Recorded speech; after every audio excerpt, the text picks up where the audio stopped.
Пошли. Все вместе. Какие ваши доказательства? They want you to comply. Cancel culture. It's about canceling. Кокаином. Up yours. Woke moralists.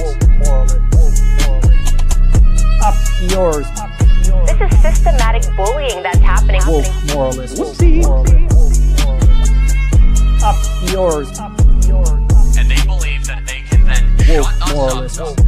F around and find out. Up yours. Woke moralists. They seem animalistic is what I mean. No, they're worse than animals. The woke mob, they ruin everything. They stop Ben Shapiro from going to events and speaking. They stop Ann Coulter from doing it. I will never surrender even a single inch of ground to a pitchfork mob. You never cave to the mob. We will never bow to the mob. Ever. No matter what. Do you see the final expression of cancel culture in terrorist groups like Up yours. We'll see who cancels who. They want you to comply. Well, and then there was one. It looks like you're stuck with me again, my friends. But I do have some people that I've brought with me tonight. I will not be alone. I think I'm probably going to be the only main host, depending on if Ariana and David jump on later. But still, got a great show for you planned. So in the first half, we're going to talk to VMan, who is a viewer of Leftist Mafia. Every week, he sprinkles in some little tidbits of information about Puerto Rico, really interesting facts and statistics. So I have VMan here, who's going to talk about Puerto Rico. And then we're going to pivot to Kowalski, who is going to talk about the Agro-Crisis that we are currently experiencing because of Donald Trump's dumbass war with Iran.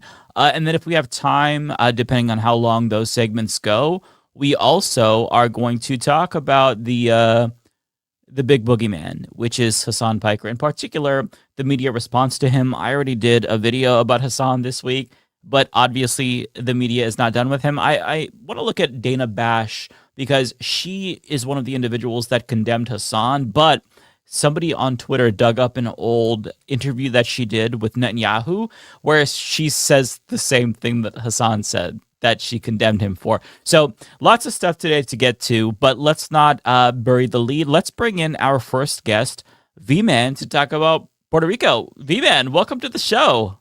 Oh, what's up? Thank you. So, yeah, VMan. I'm happy to have you here. Thank you for having me. Obviously, I'm Puerto Rican. I'm a member of, as you can see in the thing there, HUPI, which stands for Juventud Unida por la Independencia. I'm a member of the Bronx chapter.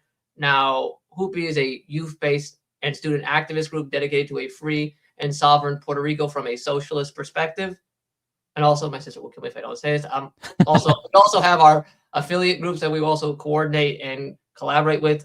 Aldolfina, which is advancing the Puerto Rican anti-imperialist women's movement for sovereignty, democracy, and liberation for all gender-oppressed people, which is a big thing because Puerto Rico has long-standing having problems with, obviously, attacks on the transgender community. Obviously, I don't know if you know the recent Governor Jennifer Gonzalez, or as I call her, Chris Farley in a wig. You'll see in a minute that she's in the thumbnail too, by the way, for those who don't know. So yeah, she's the MAGA governor you've told us about before. Yeah. And she actually passed a law banning the strictest trans care ban in anywhere in the United States.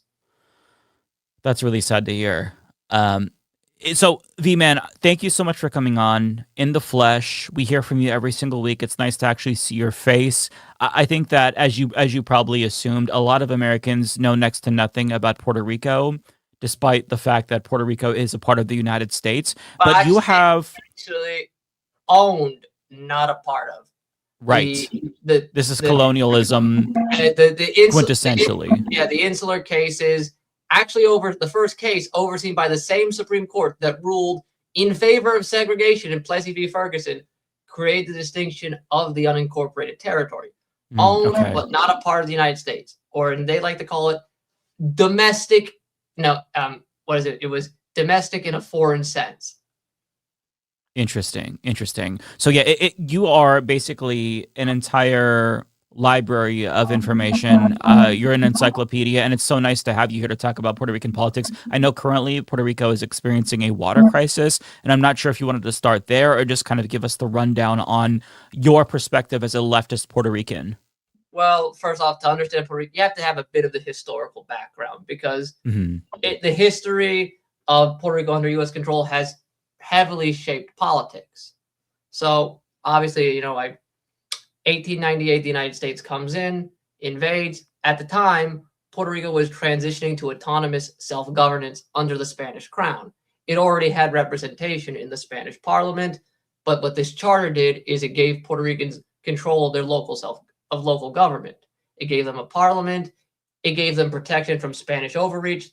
Spain's parliament could neither strip nor amend local laws, and also gave them economic autonomy, the ability to set tariffs, negotiate trade with sovereign states as long as it didn't impede Spain's interests. And of course, like I said, it also gave them the ability to renegotiate the deal at any time they saw fit. Puerto Ricans also had their own currency at the time, the Puerto Rican peso. And so the United States comes in, tears this all apart. They devalue the Puerto Rican peso, throwing people into poverty. They steal the land through predatory loans because the farmers cannot pay this back. So the land is stolen from them, and it's turned into massive sugar plantations where these farmers who were landowners are now working on the land that they once owned for slave wages. And it's all done by the first governor, who would later go on to found Domino's Sugar. So think about that when you stir your coffee every morning. Yeah. So to no one's surprise, the first major dominant political party in Puerto Rico was no fan of this. They were called the Union Party of Puerto Rico. The two big parties were the Union Party and the Republican Statehood Party. So the Union Party had two factions. You had a moderate autonomous wing led by Luis Muñoz Rivera, and a hardline nationalist wing led by Jose de Diego. And they basically did not like the current setup, because all they had was the House of... So when the U.S. finally set up a civil government, you had the governor, the executive council, and then you had the House of Delegates, which was the only one the Puerto Ricans could elect. And so the Union Party did not like this setup. They wanted more control. They wanted Puerto Rico's affairs to be controlled by Puerto Ricans for Puerto Rican interests. And so they ruffled the feathers of Washington at every turn they could get. Eventually, Washington got fed up with this. So they devised a plan to fracture the Union Party. So what they did is they created the Jones-Shafroth Act to give Puerto Rican citizenship. But tied in that deal was they were going to establish a Senate that Puerto Ricans could elect, basically to cause a fracture within the two factions, the Unionists and the moderates and the nationalists. Okay. So initially, when this was done, both sides were deeply against it. Both factions were against it. So they opposed it. They voted unanimously against citizenship. And obviously, Woodrow Wilson said, "I don't care. I'm going to do it anyway." And eventually, over time, then the moderates accepted it, and it caused the desired effect. Within 1922, the nationalists walked away and formed the Puerto Rican Nationalist Party, symbol right here. In the next election, the Union Party wasn't strong enough to win, so they formed an alliance with the Republicans, which forced them to strip their most hardline anti-colonial positions from their agenda, creating the desired effect. And it just took time. That's really interesting to me. So originally, when citizenship was offered to them, they didn't like it, but it was... So I'm curious, what do you think led to the co-optation, essentially? Was it propaganda? Was it just, they were worn down? What made them kind of acquiesce, in your opinion? I think it was just that, the autonomists just wanted more self-control. And I think they just, over time, just gradually just accepted that they had to work within the frameworks. of the United States. So it's a matter of power, basically, where Yeah. it's this or nothing. Okay, I see. So it's basically a pragmatic. Yeah, no, and so then you had new party. Also, at the same time, you had the rising original Socialist Party of Puerto Rico, which was ironically pro-statehood. We'll get to that in a minute. Oh, So- interesting. Yeah, so no, and they will show you why you can't be left-wing and pro-statehood in Puerto Rico. Hmm. So Interesting. that we'll just flash forward to the 1930s, and we're going to get to Pedro Albizu Campos. So he was Afro-Puerto Rican, Harvard graduate. They actually denied his valedictorian, spoke 6 languages, denied the valedictorian speech because, God forbid, an Afro-Puerto Rican give that speech in 1922. He also met with Irish Republicans during the Irish War of Independence, consulted on the drafting of the Irish Constitution.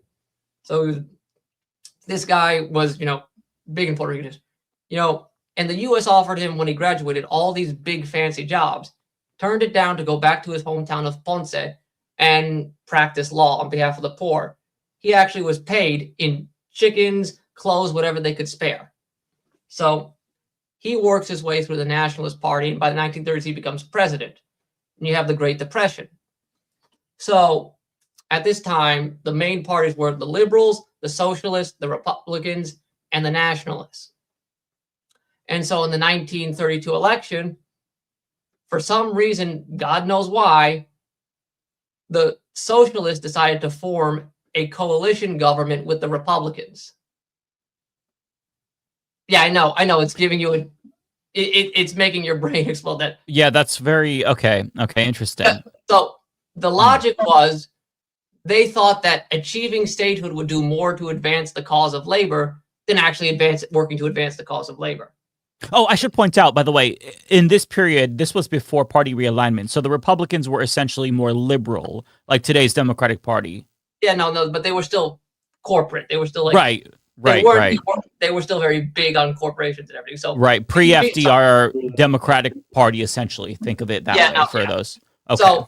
So what happened? So like I said, so 1934 comes along, and you have the cane, and so like I said, cane workers were making, and this is 45 cents a day per 12-hour shifts. Yeah.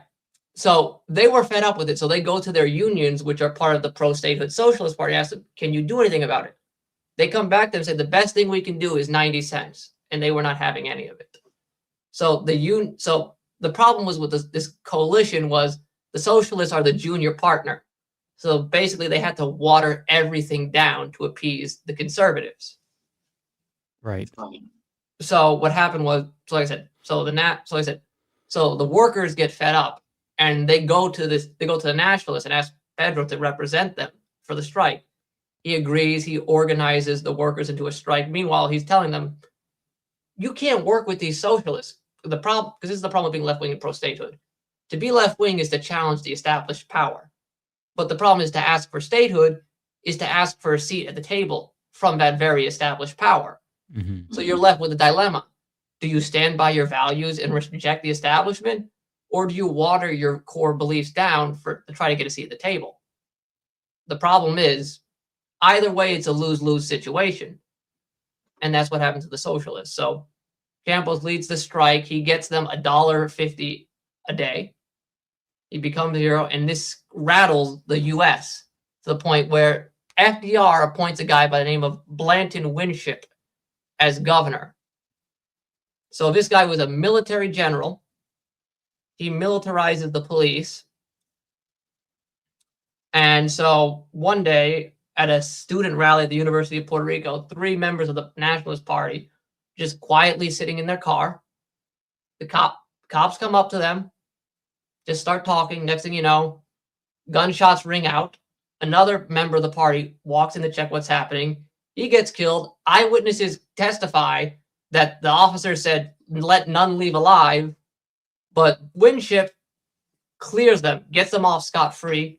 And so that's what's known as the Rio Piedras massacre. And from that point on, the Nationalists snap. They say, we can't work through this. We have to take them head on. The next year, they assassinate the chief of police, Francis Riggs, who actually said this, and this is true. if the nationalists do not stop their agitations, there will be war to the death of all Puerto Ricans. Wow. Yeah, no, he said that. So, like I said, what happens is there's a clash back and forth. Campos is eventually arrested. They try to try him on sedition. They have next to no evidence. Their evidence is pictures of nationalist party members doing military drills with wooden cutouts of rifles and a handful of pistols and shotguns. The first trial is a hung jury. And then, of course, they decide, screw the Sixth Amendment. They do a retrial with a stacked jury. He gets thrown in prison. The next year, the Nationalist Party organizes a march on Palm Sunday to commemorate. It was also commemorating the end of slavery in Puerto Rico. Now, they don't need a permit, but they go out of the way to get a permit. And Winship blocks the march, revokes the permit. They decide to march anyway. And the police swarm the march and open fire. 200 are wounded, 19 are dead. One of the members of the Cadets of the Republic, a young man by the name of Bolivar Marquez de Lequia, mortally wounded, drags his body to a wall, sticks his finger into his wound, and writes the message, Viva la República, abajo los asesinos, with 3 crosses. Long live the Republic, down with the assassins. And this basically spells the end for Winship. He's shortly after FDR can't take the damage anymore and gives him the boot, but he gets away with basically orchestrating one of the worst colonial crimes in Puerto Rican history. Wow. And so I want to kind of bring it to modern day times and ask you about the long history of colonialism, because there's a number of issues that plague Puerto Rico specifically because of the colonial relationship between Puerto Rico and the United States. And can you just kind of talk through some of those issues? Well, the biggest problem with colonialism is that Puerto Rico was built to have a colonial economy. The goal of a colonial economy is not to bring wealth to the colony, it's to extract out of it. This is why, to this day, Puerto Rico has the largest GNP to GDP gap on planet Earth.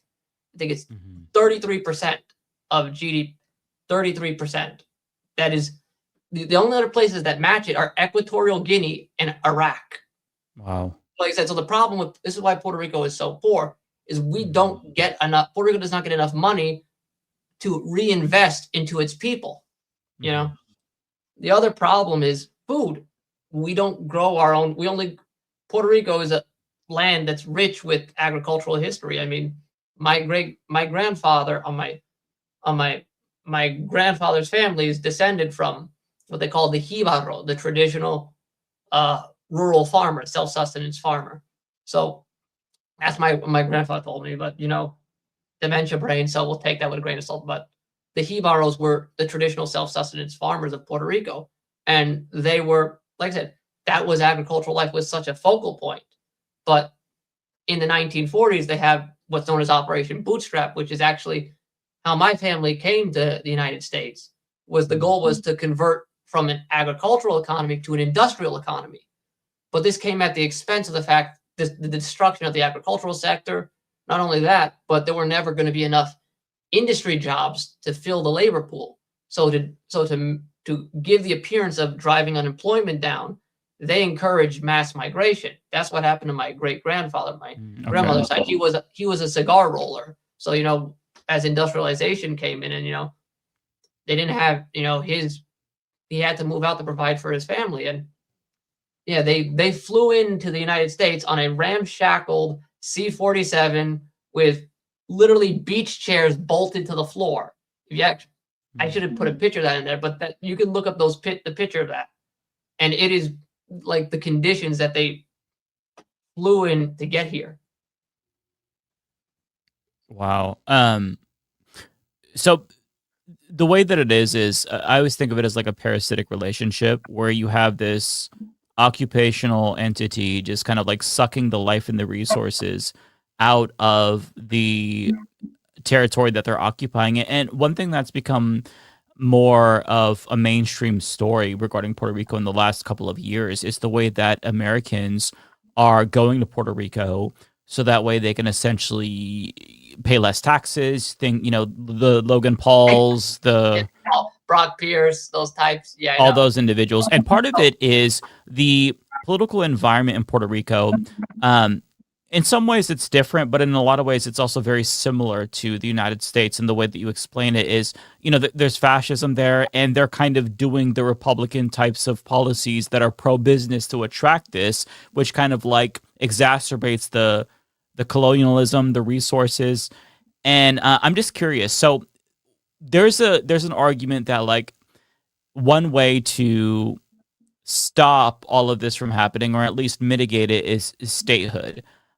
What is the argument against statehood? Because I don't think that Americans really view this as like a left-right issue or a colonial versus anti-colonial issue. Like, talk through why there is this movement against statehood in particular, and why any of the benefits might not necessarily be worthwhile in your opinion. Well, for the starters, is statehood doesn't solve the core issues. The dependency. The problem with it, and I'm going to use East Germany as an example. Yeah, obviously, German reunification was the Cold War. It was fueled primarily by the emotions of healing divided bridges, not by comprehensive planning. And that's why, to this very day, the eastern half of Germany still economically lags behind the West, no matter how much money Berlin pumps into it. Mm-hmm. See, the problem is with the statehood movement is they treat the status change alone as a magic cure-all, as if it's going to solve all your problems. Like, they are one step removed from saying the only reason you can't get a girlfriend is because we're not a state. That is how ridiculous they sell it. But the problem is statehood doesn't change the corrupt political class. Statehood doesn't fix the infrastructure. Statehood doesn't fix the economy. I mean, statehood, like I said, all it does is pump money into a broken system. And that doesn't do anything. Like, how many states are there in the Union that are, have all the same problems that Puerto Rico has? Mm-hmm. Flint has Michigan has water problems. Texas has a busted grid. I mean, Florida. Indiana just had no power for 2 weeks, and nobody really talked about it. Yeah. Yeah, absolutely. It's like, the thing is, like, the only thing that changes anything is a comprehensive plan, is a competent local government with a clear-cut, comprehensive plan. The problem is, after 128 years, the statehood movement has never even considered to put one together. Actually, in that the link I gave you, the thread I gave you, actually the top statehood lobby group. I don't know if you can scroll down and see if you can find it. It says PR 51st. Let's see. It is. Hold on. Yeah, I think it's the PR fourth 51st. one down. Yeah, it's right there. Click on. No, you just passed it. You just. Like here, you can read. Just click on it. It's right. No, just up. Yeah, up. One more, and there it is. Okay. See, click on. Yeah, click on that one. You can just read it. No, that one. Next one over. Yeah. Okay. Let me zoom out a little bit. I'm zoomed in a little bit. Yeah. You can just read it. Yeah, economic roadmap. You can just read it right there. No economic roadmap, no legal framework for adapting Puerto Rico's laws to federal systems, no plan for federal representation or political integration, no explanation for how to resolve the language barrier or economic disparities. And this is the PR 51st responding to a Reddit post I made. So this is them attacking me. Oh, interesting. Okay. So you can read it right here. We have seen some practical economic development proposals for Puerto Rico, but such plans will necessarily depend on the leadership at the time of statehood. Essentially saying, we haven't had the time to really figure it out, but we swear we'll figure it out eventually. Interesting. And then you can see... I've heard of PR 51st before. They're a right-wing think tank. They're like a lobby group.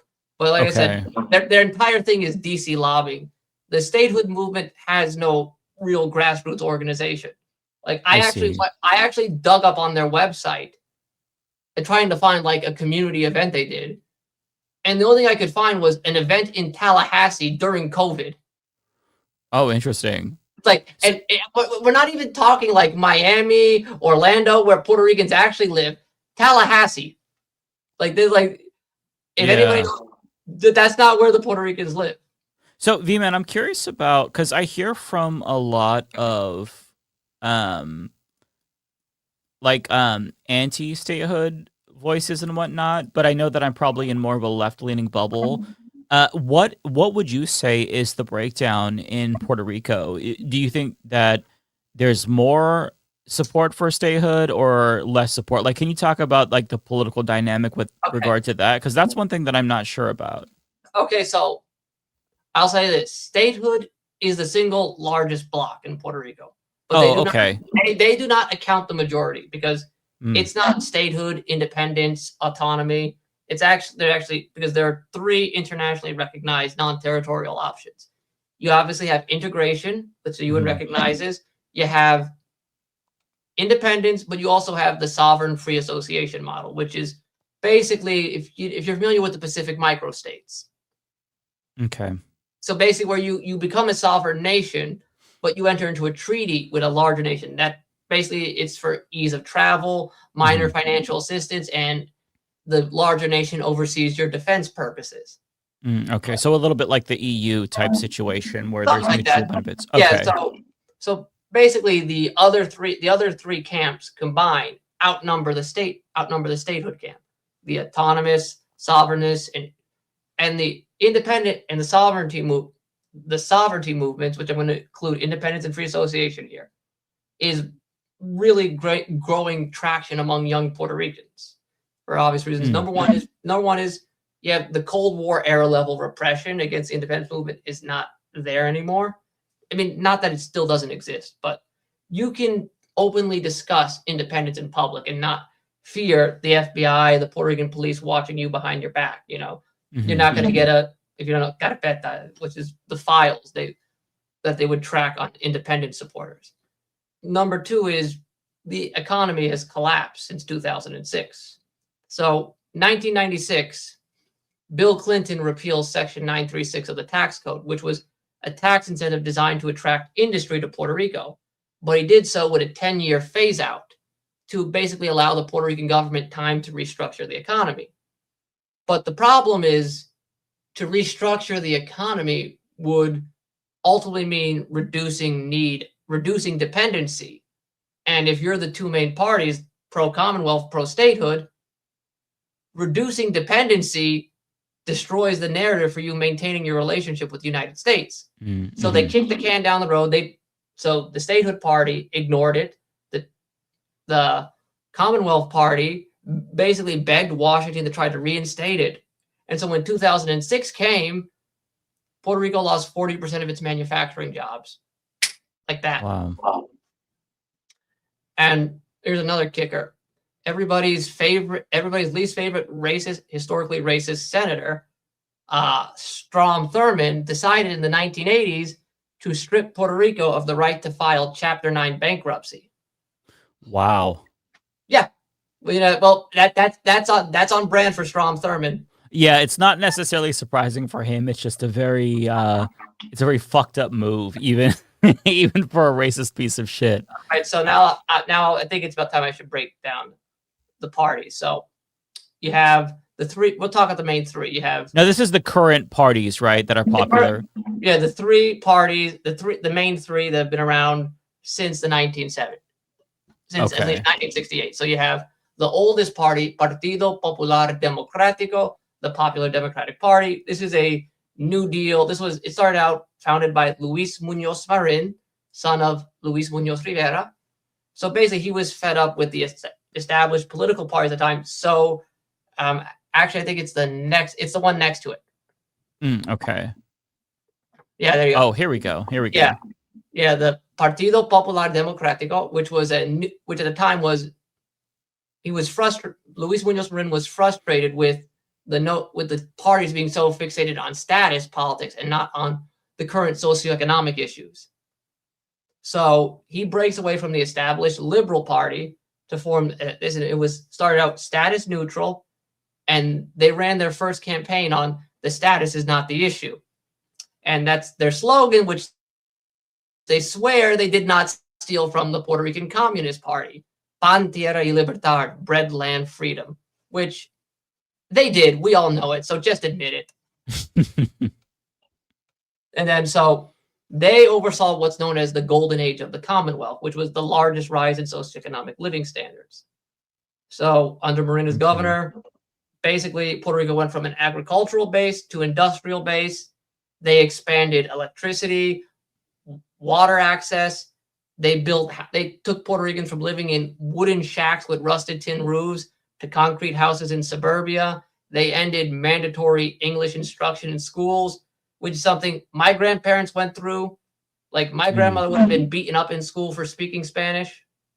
Wow. Yeah. So they did that. They established. That's just so fucked up. Like this outside entity comes over and they start to dictate what language you could speak. They start to take control. It's just, I mean, it's every colonial story, but it's just really fucked up. The reason why you say why Americans say Puerto Rico instead of the proper pronunciation Puerto Rico is because they actually changed the spelling to be with 2 O's because they just were too lazy to pronounce it. And then it finally got changed back in the 1930s. So I see. So they established that. They established the Institute of Culture to preserve Puerto Rican culture. My favorite thing they did, and this is probably your favorite thing, they established the Arbona system, a regionalized universal healthcare system based off the NHS to ensure healthcare was a human right. That was their biggest accomplishment. That's amazing. They also mandated that they also nationalized the telephone companies, and they did this between 1948 and 1976. They sound very based. Well, yeah, they were, but at the same time, they also did a lot of horrible things. They instituted, under pressure from the United States, Ley de la Mordanza, gag law, which banned all pro-independence sentiment. In 1944, Marin said you could no longer be a populare and support independence. This is likely because J. Edgar Hoover may have been blackmailing him with evidence that he was an opium addict as a teenager in New York City, but that's just a rumor. I won't say whether. So when that happens, we have the birth of our second party here, the Partido Independentista Puertorriqueño, the PIP, which actually have their flag right here. This is a social democratic socialist party dedicated to a free Puerto Rico. They break away. They're founded by a man by the name of Don Gilberto Concepcion de Gracia, a human rights lawyer. So their biggest success at this point was 1952, after the Commonwealth was established and the nationalists had a revolt in the 1950s. In 1950, actually began in my grandpa's hometown of Peñuelas. But so they had that revolt, and they managed to get 19% of the vote and become, for the only time in their history, the opposition party. There, like I said, I also want to clarify this. The Popular Democratic Party by the 90s was infected by the disease of third way politics. So these days, they're mostly okay. So, and I also want to clarify this. There are no Democrat-Republican parties in Puerto Rico. There are Democrat and Republican chapters. They merely operate the primaries. Now, it is optional for the individual politician to affiliate with one of the mainland parties if they so desire. Most PPD voters identify as Democrats, but they're like your Chuck Schumer type Democrats. You know, goody. Yeah, they're centrist. You know, they're they not. Sound lovely. Yeah, no, they're not. And then the PNP is like 60, 70. It's like between like 70% Republican, 30% Democrats, and they're like your third way types, and they're like, yeah. It was, and so this explains probably the drop in popularity. Same thing we're kind of seeing in the United States mainland, where you see both major parties really take a nosedive. Yeah, the thing is, Puerto Rico's constitution was actually built with political pluralism in mind. It's actually a mixed voting system of first past the post and semi-proportional voting. So I don't remember how many seats there are in the legislative, but both the House and the Senate have 11 at-large seats. And these at-large seats are decided by a single non-transferable vote. It's an island-wide vote. So it's semi-proportional representation, designed to allow minority parties a chance because, you know, if your support is distributed island wide, you may not win a district seat, but you could win an at-large seat. Okay. Interesting. That's a very complicated system. I like STV. I believe Australia has STV. It's just, think of it, for viewers who aren't sure, think of it as like ranked choice voting asterisks. It's like much more complicated. Yeah. No, it's like, this, and so they also have minority party rules. So if one party secures 2/3 supermajority, but they don't get a supermajority of the vote, extra seats are rewarded to the minority parties based, I don't remember the mathematic calculations, based on how much vote, based on your vote share. There's also public financing based on the condition that you're a registered party and you received at least, I think it's 3% of the vote in the last election.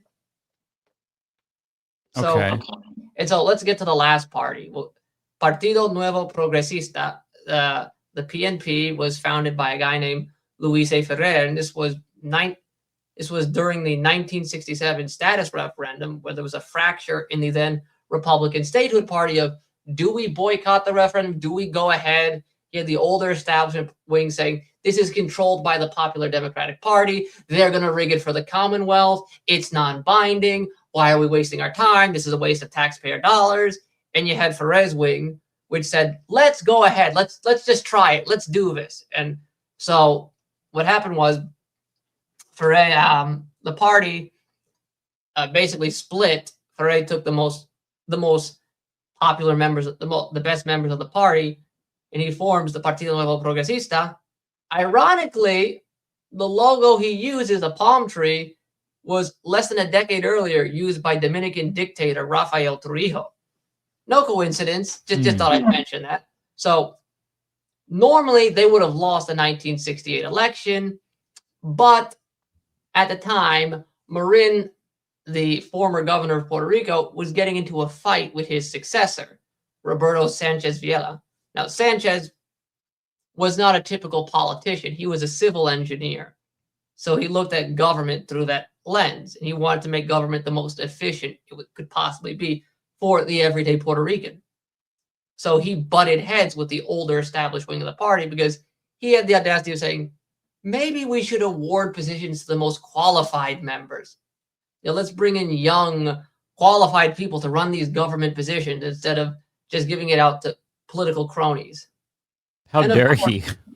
How dare he? And so in America, we don't support meritocracy.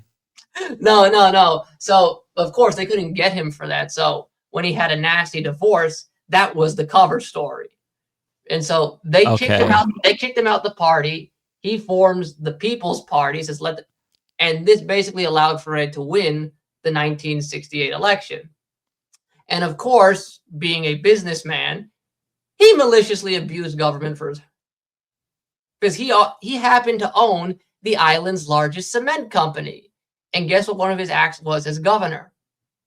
He pushed through massive public works projects to expand the Puerto Rican highways. And guess which cement company got the contracts? Not his. There's no way. He wouldn't be that brazen, would he, VMan? Oh, no. It all went to his company, Ponce Cement. Shucks, I would have never guessed. So it goes, so after that, it goes, you can see from 1976 onwards, a back and forth between the two parties. Y-axis is membership, by the way, party membership. Somebody was asking about this graph. That's the drop-in membership. No, this is the drop. It's voter totals. It's voter totals. Oh, voter totals. So yeah, you could just see. The PIP was tiny because the FBI was like, oh hell no, we're not allowing a democratic socialist party to exist. Oh no, yeah. Right. So real quick, VMan, I want to pivot out of Puerto Rico, but before we do that, I actually want to bring in Kowalski, because Kowalski is actually going to talk about agriculture in the crisis that we are all experiencing thanks to Trump's dumbass Iran war. But I think he would be good to bring in for the water portion. Let me just, Kowalski, welcome to the show, sir. What's up? Nice to see you. Nice to have you here, VMan Kowalski, VMan. You all know each other. Don't think you've officially met.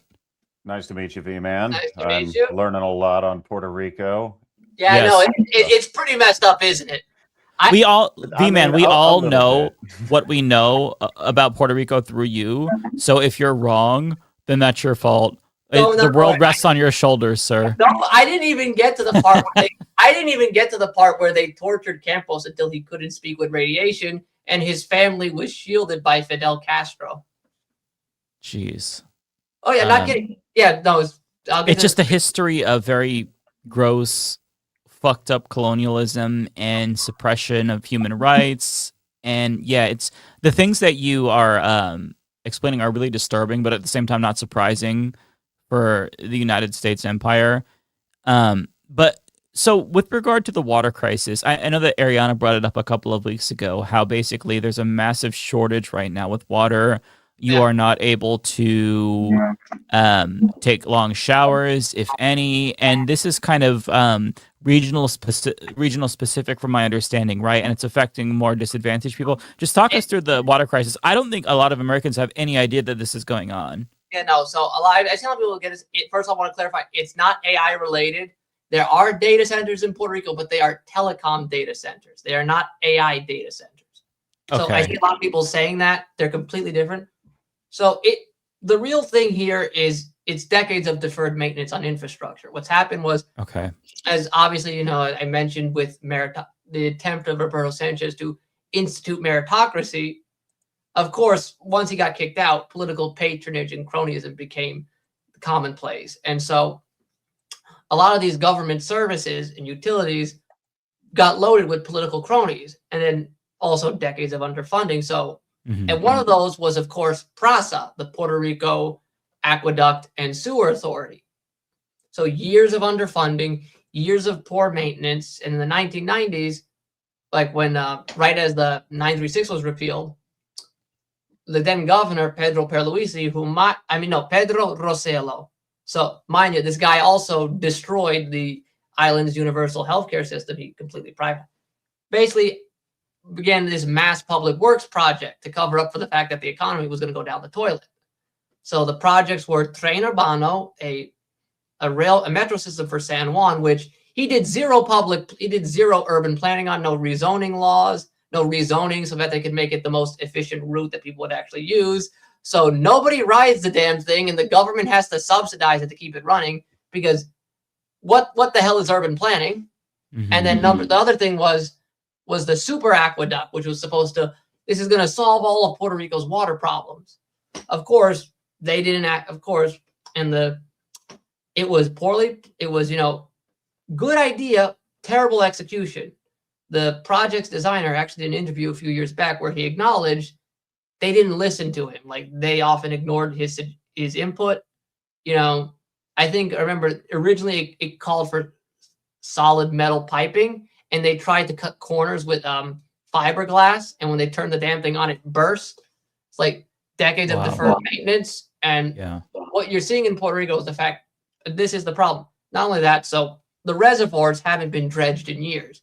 For example, one of the reservoirs, Dos Bocas, which supplies water to 13 different municipalities, has not been dredged since it was built in 1942. Then you have, like I said, 65%. I'm sure there's no sediment buildup after hurricanes or anything where there's torrential flooding and there hasn't been a big hurricane that has hit Puerto Rico in quite some time, right? That hasn't been an issue. Thank goodness. Thank goodness. So of course that, and like I said, PRASA was also underfunded. It's been stacked with political cronies who are not qualified. And like I said, 65% of treated water is lost in transit. I can tell you, when I went to go visit my cousin's house, in Caguas, I went to visit him. I went to go to the bathroom, turned the faucet onto a max. Like, the most you get was like a little, like that. The stream was thinner than my pinky. And that's a good day. That's a good day for them.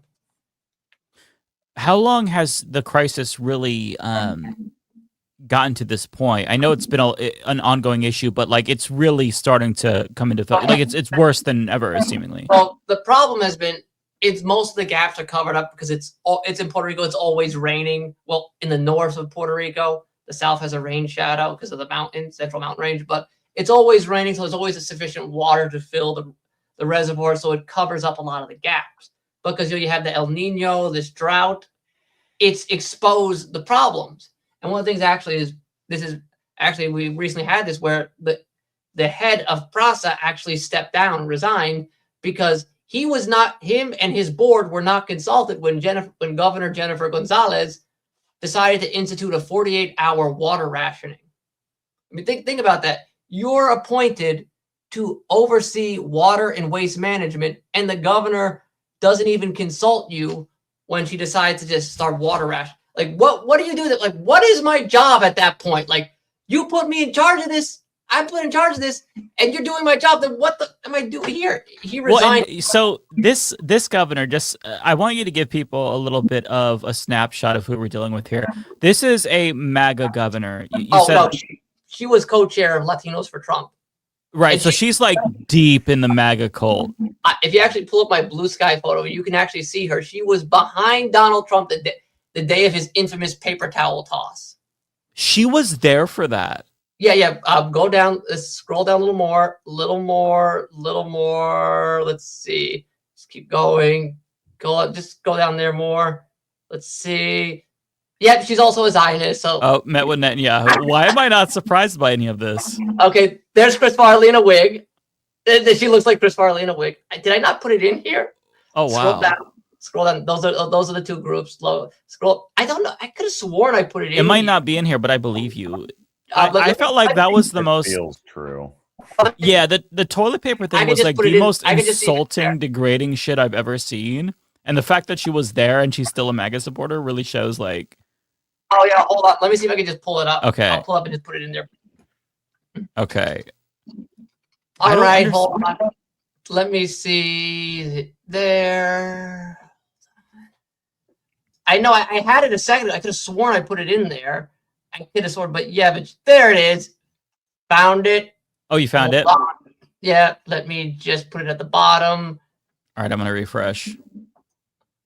Was she like clapping? I'm so curious to see her reaction to that because I feel like anything other than "fuck you," even if she's a MAGA Republican, is like not acceptable. There it is. Like you see. Oh, okay. Just zoom in.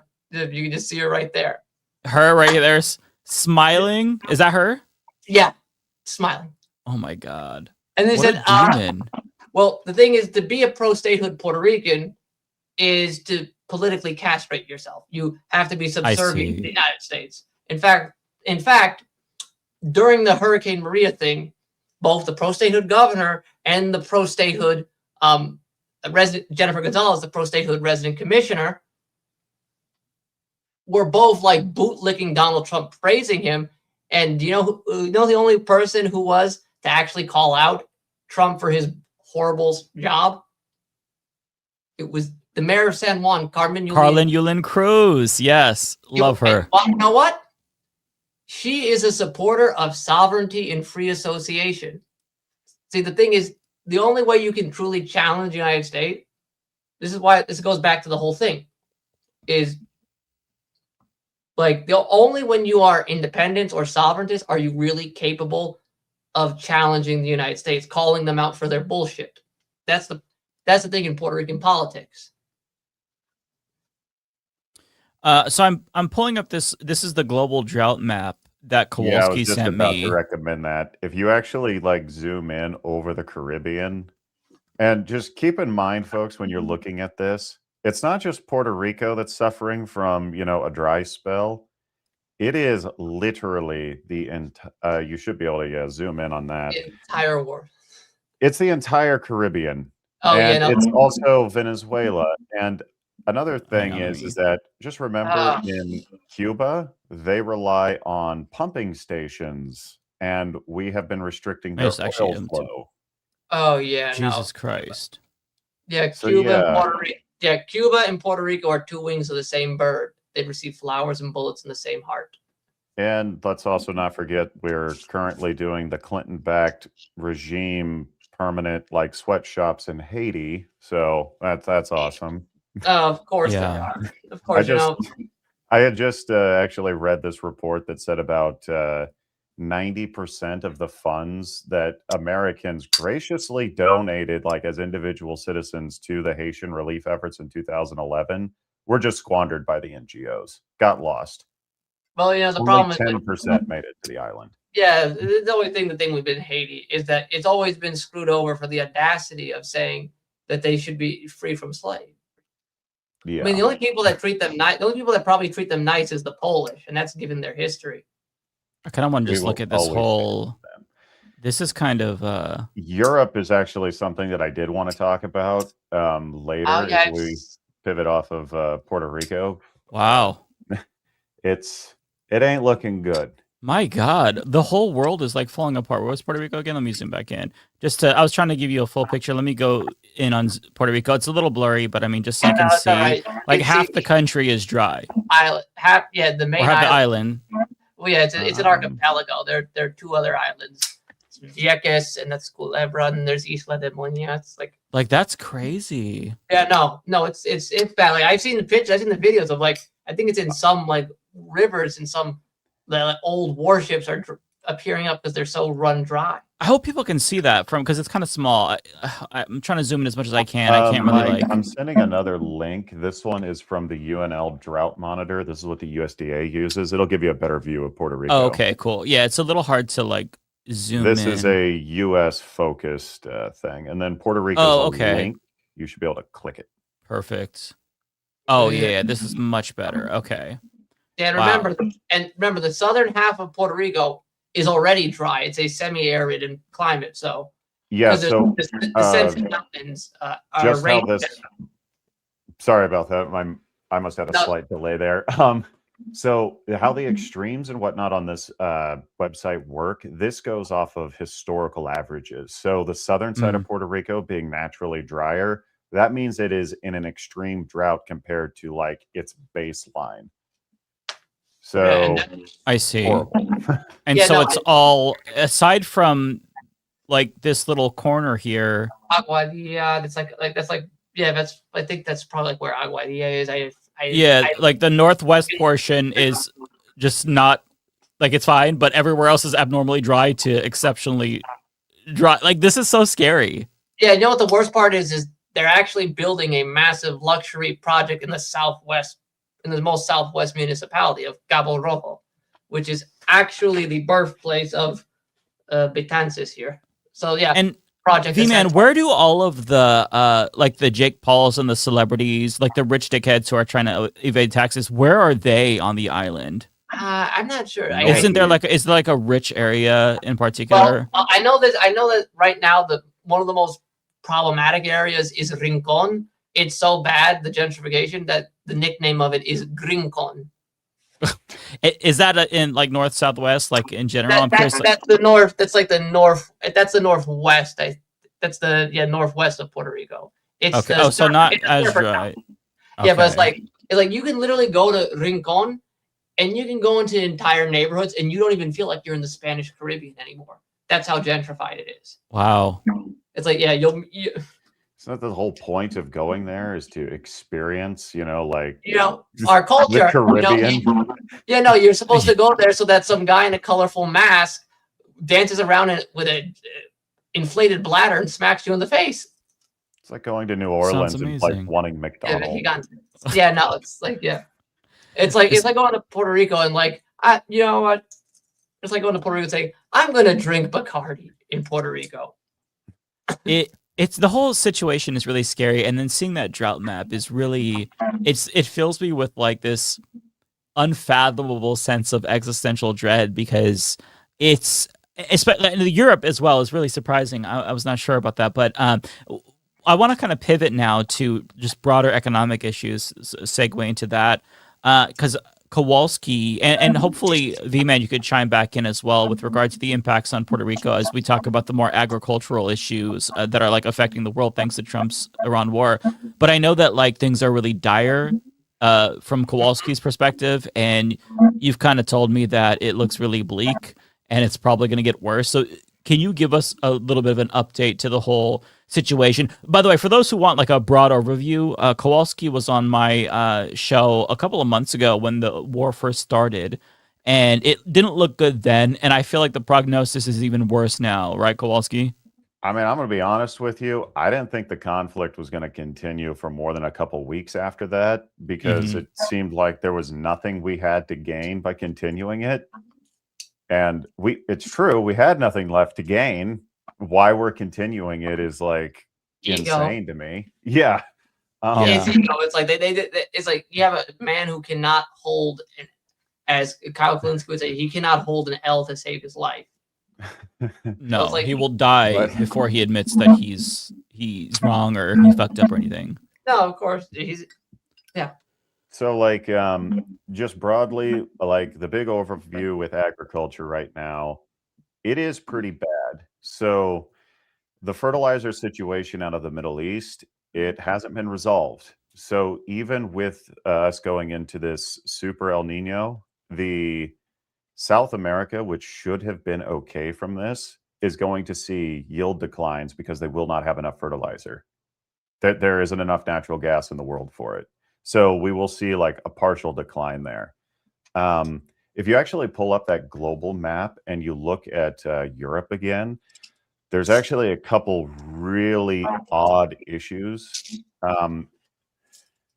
So like everybody has seen the fires in Europe right now. And if you ever look into it, like the satellite maps of Western Europe look like they should in the fall, and it's come like 2 months early.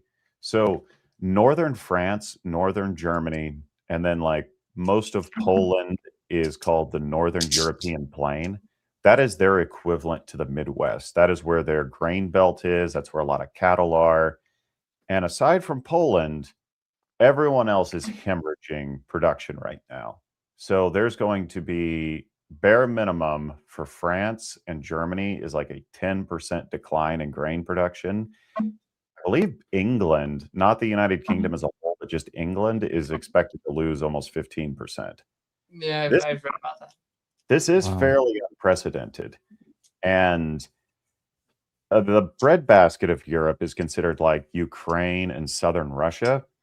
Right now, they are having a hell of a time trying to transport grain out of the Black Sea because of how the drone war is affecting things there. Yeah. The Turks are trying to create a corridor to get ships through, but it's probably not going to pan out very well. So Europe traditionally does not have to import a lot of grain. This year, it's looking like they're going to have to, because that's how they're going to be able to feed all of their livestock and their poultry, which means they're going to be competing with places. If you look over there at India, this is really bad because India is a self-sufficient country. And when India, and then if you look at their neighbor there, Pakistan, have to import food, that starts sucking up a lot of food on the international markets. India and Pakistan can afford it just barely, which means there will not be anything left for like Central Africa. And that's when you start looking at like legitimately famine situations. Because I mean, you look there where that big drought is at, it's called the Sahel. It's kind of like a tropical grassland, very susceptible to droughts. And when that happens, their livestock craters and it causes turmoil.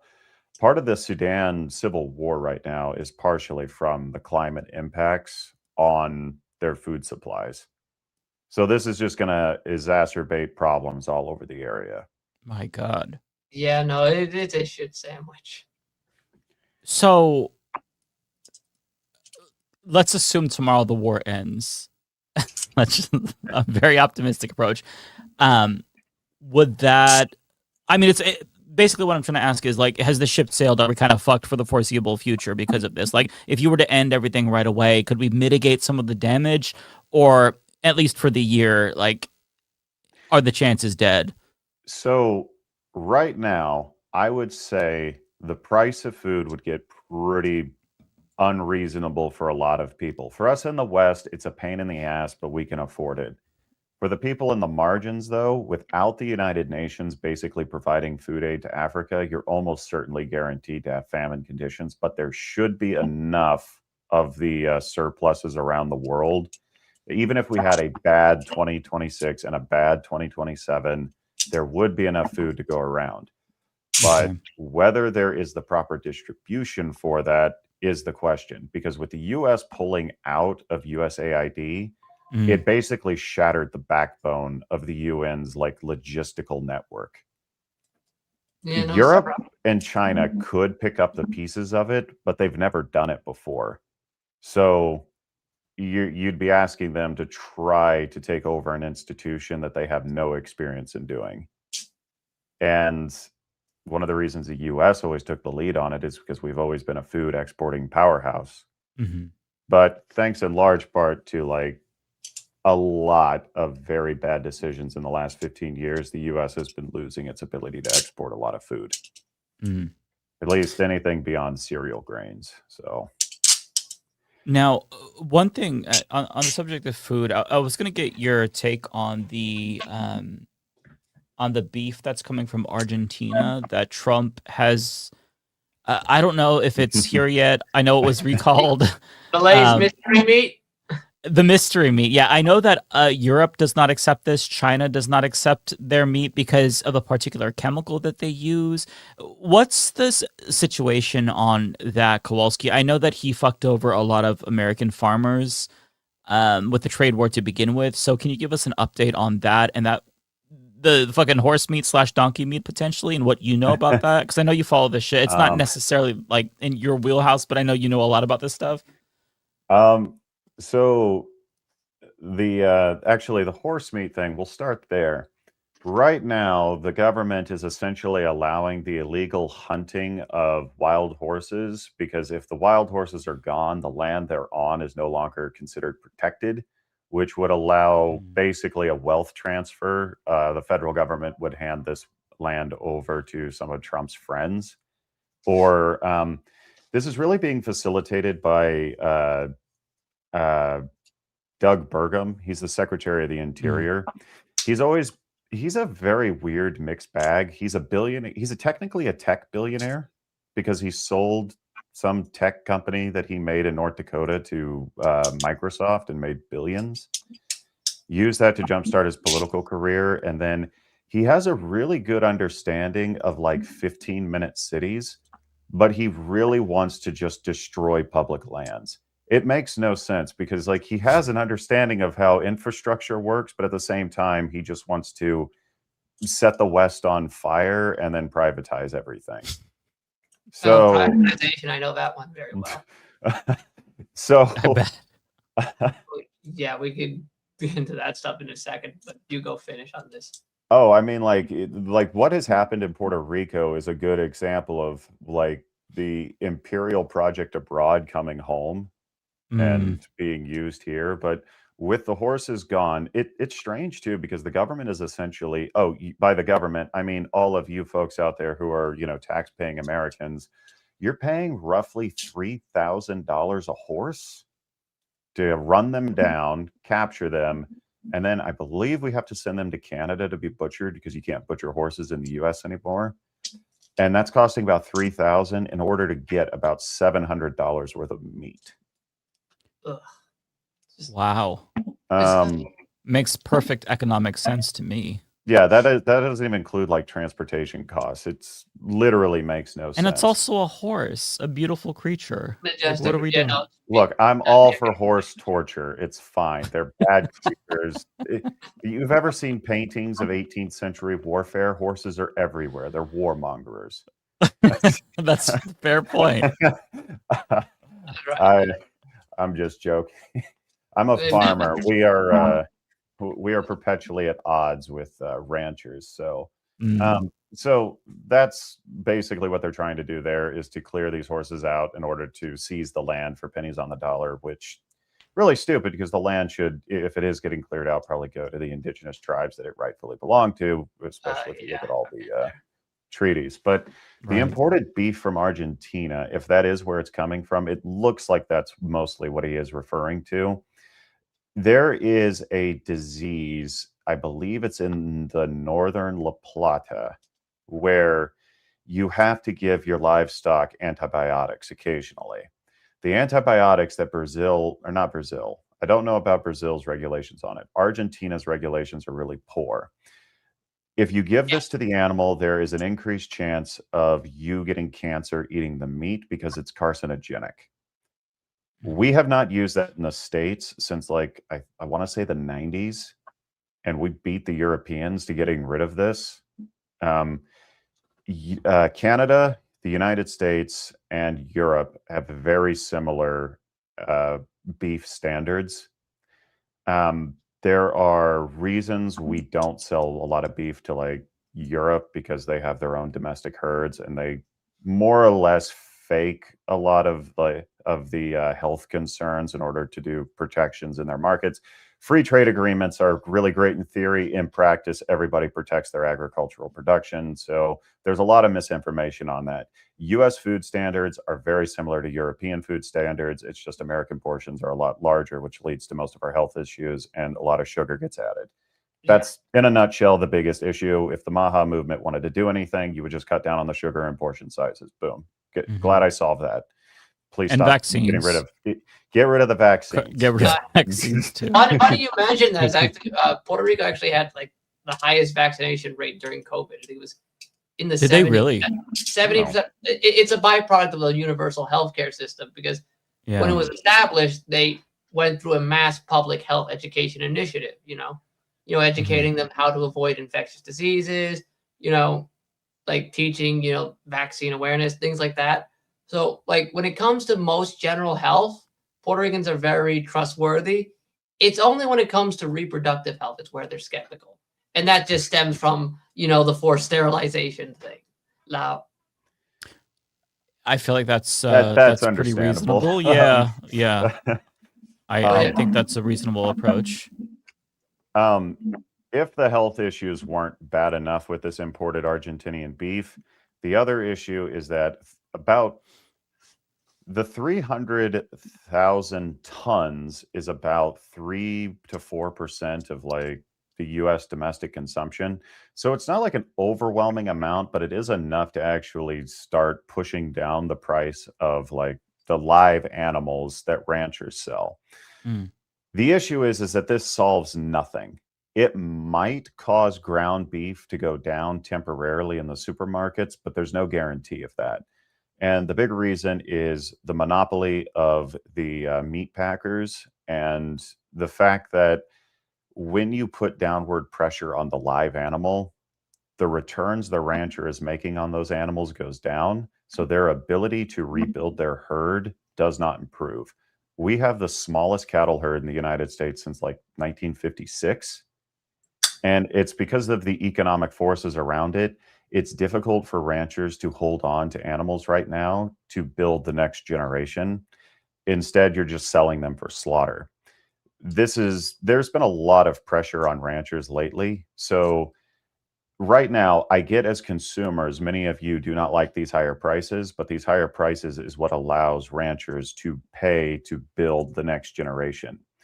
So when Trump decides to put this downward pressure on price, that prevents ranchers from being able to build this next generation. So we won't be able to increase our herd size because there's a financial pressure preventing it.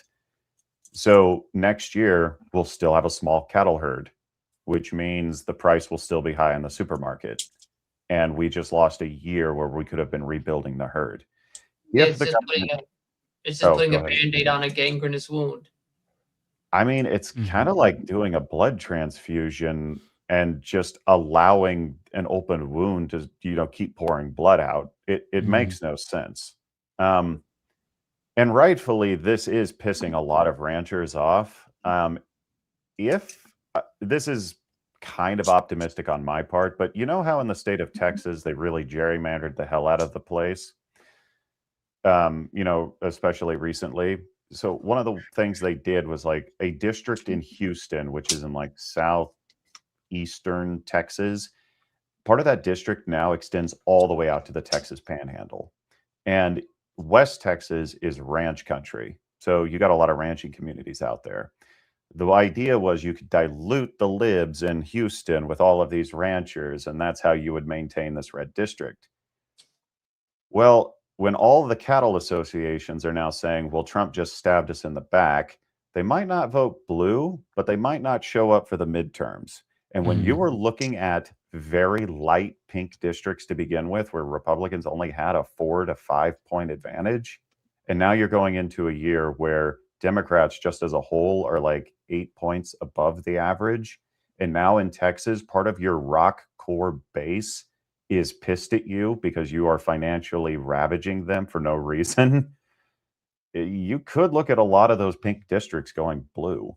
And I mean, don't get me wrong, Chuck Schumer will find rakes to jump on. Yes, but true. Yes, the Democrats in Texas at least seem to know what they're doing this year. So, I mean, they have a good candidate there. I think Hinojosa has been making some good strides recently. Some of those, that AI ad was really good.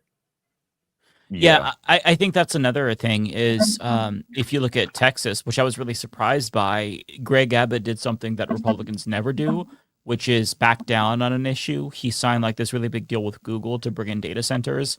And now there is a full-on rebellion, especially from rural voters, because these are being built in their backyards and they are fucking pissed off. Well, Texas, don't mess with Texas. It's their motto. That's their motto. And he messed with them. So now he's saying, nope. We're going to do more regulations on these data centers. He's running away from it. And you see a lot of Republicans. There's Mike Rogers in Michigan.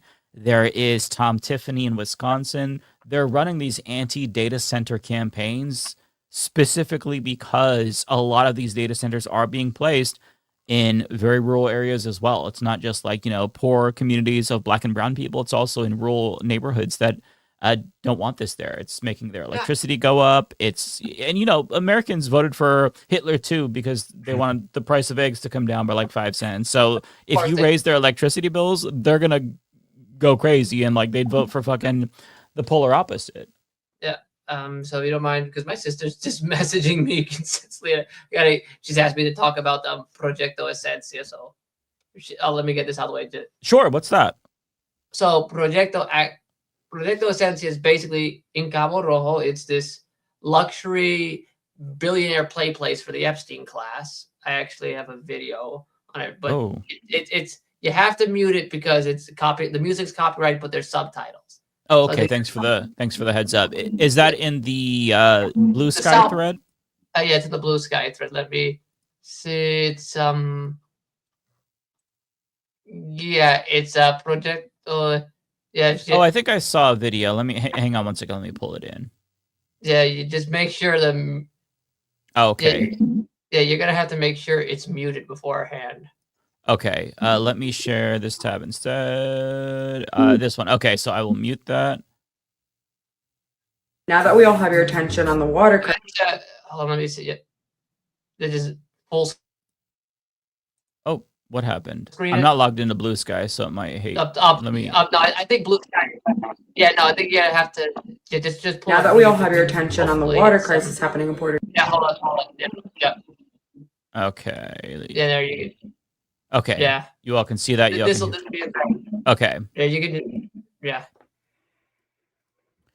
So now that we have your attention on the water crisis happening in Puerto Rico, let's talk about Project Esencia. It's proposed mega luxury development in Cabo Rojo spanning roughly 1,500 acres of Puerto Rico's southwestern coast, a multi-billion-dollar project backed by international investors. She doesn't even go here. Oh, okay. That was the Mean Girls. That's the Mean Girls clip spliced in, threw me out. Yeah, no, just actually you could just turn off the caption. So go by hers. Yeah. Oh, okay. Yeah, it has it right there. Residencies aimed at high-end tourism. Supporters argue it'll create jobs and boost the local economy, as they always do, but many Puerto Ricans' environmental groups and organizations clearly oppose it. They argue it could displace local communities, put additional pressure on already limited water resources, increase privatization of coastal areas that are protected by law, and threaten sensitive ecosystems that many believe that should be protected. For many Puerto Ricans, this isn't just about one development. It's about a larger pattern of outside investment trying to reshape the island. All the while, locals struggle with housing affordability, infrastructure issues, and access to natural resources like the beach. That's why you've seen protests not only in Puerto Rico, but all over the diaspora, like here in New York City. Puerto Rico is not for sale. If you care about protecting our land, our beaches, and our communities, follow. So defended Cabo Rojo. So like I said, what they did is and I actually pull up the screen. Actually, go back to the Escuchar la verdad if you want to support her. No, that's just a YouTube channel that collects all these pro-independence videos. Oh, okay. So Puerto Rican Mitch McConnell, which I actually have a screenshot of him. His name is Thomas. Does he look like Mitch McConnell? No, he has an evil mustache. So basically, he's a hybrid. That's not what I was expecting. I was expecting a turtle VMan. No. He's a hybrid of. So he's Mitch McConnell's political savviness, Donald Trump's temperament with the charisma of a wet rock. His name is Tomas Rivera Schatz. So if you could, let's see if we can pull him up. He's the president of the Senate of Puerto Rico. Let's see if I can find him. Yeah, it's right beneath Chris Farley in a wig. It's right beneath. You can pull it back. So okay. Give me 1 second. Let me reshare that. Yeah. If this is the right guy, let me see. Am I seeing a Hitler mustache, VMan, or is that just white hair? That's no. I think that's just his mustache. He just has a real. Yeah, it might be a hit. It might look a little. Oh, okay. No, it was the shadow. It looked like a Hitler mustache for a second. Yeah, no. So this guy, and if you can see right next to him is his mugshot from when he got arrested for attacking. There was a group of Puerto Rican women who were overseeing this new office established, and they decided not to put up the U.S. flag. And being a pro-statehood sycophant like he is, he threw a hissy fit and launched a protest, got into a scuffle, and got arrested for assault. That's how you could see his mugshot.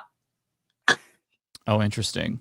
So he helps pass a law in the Puerto Rican Senate that says if you want to legally challenge a permit, you need to post bond worth 10% of the project's value.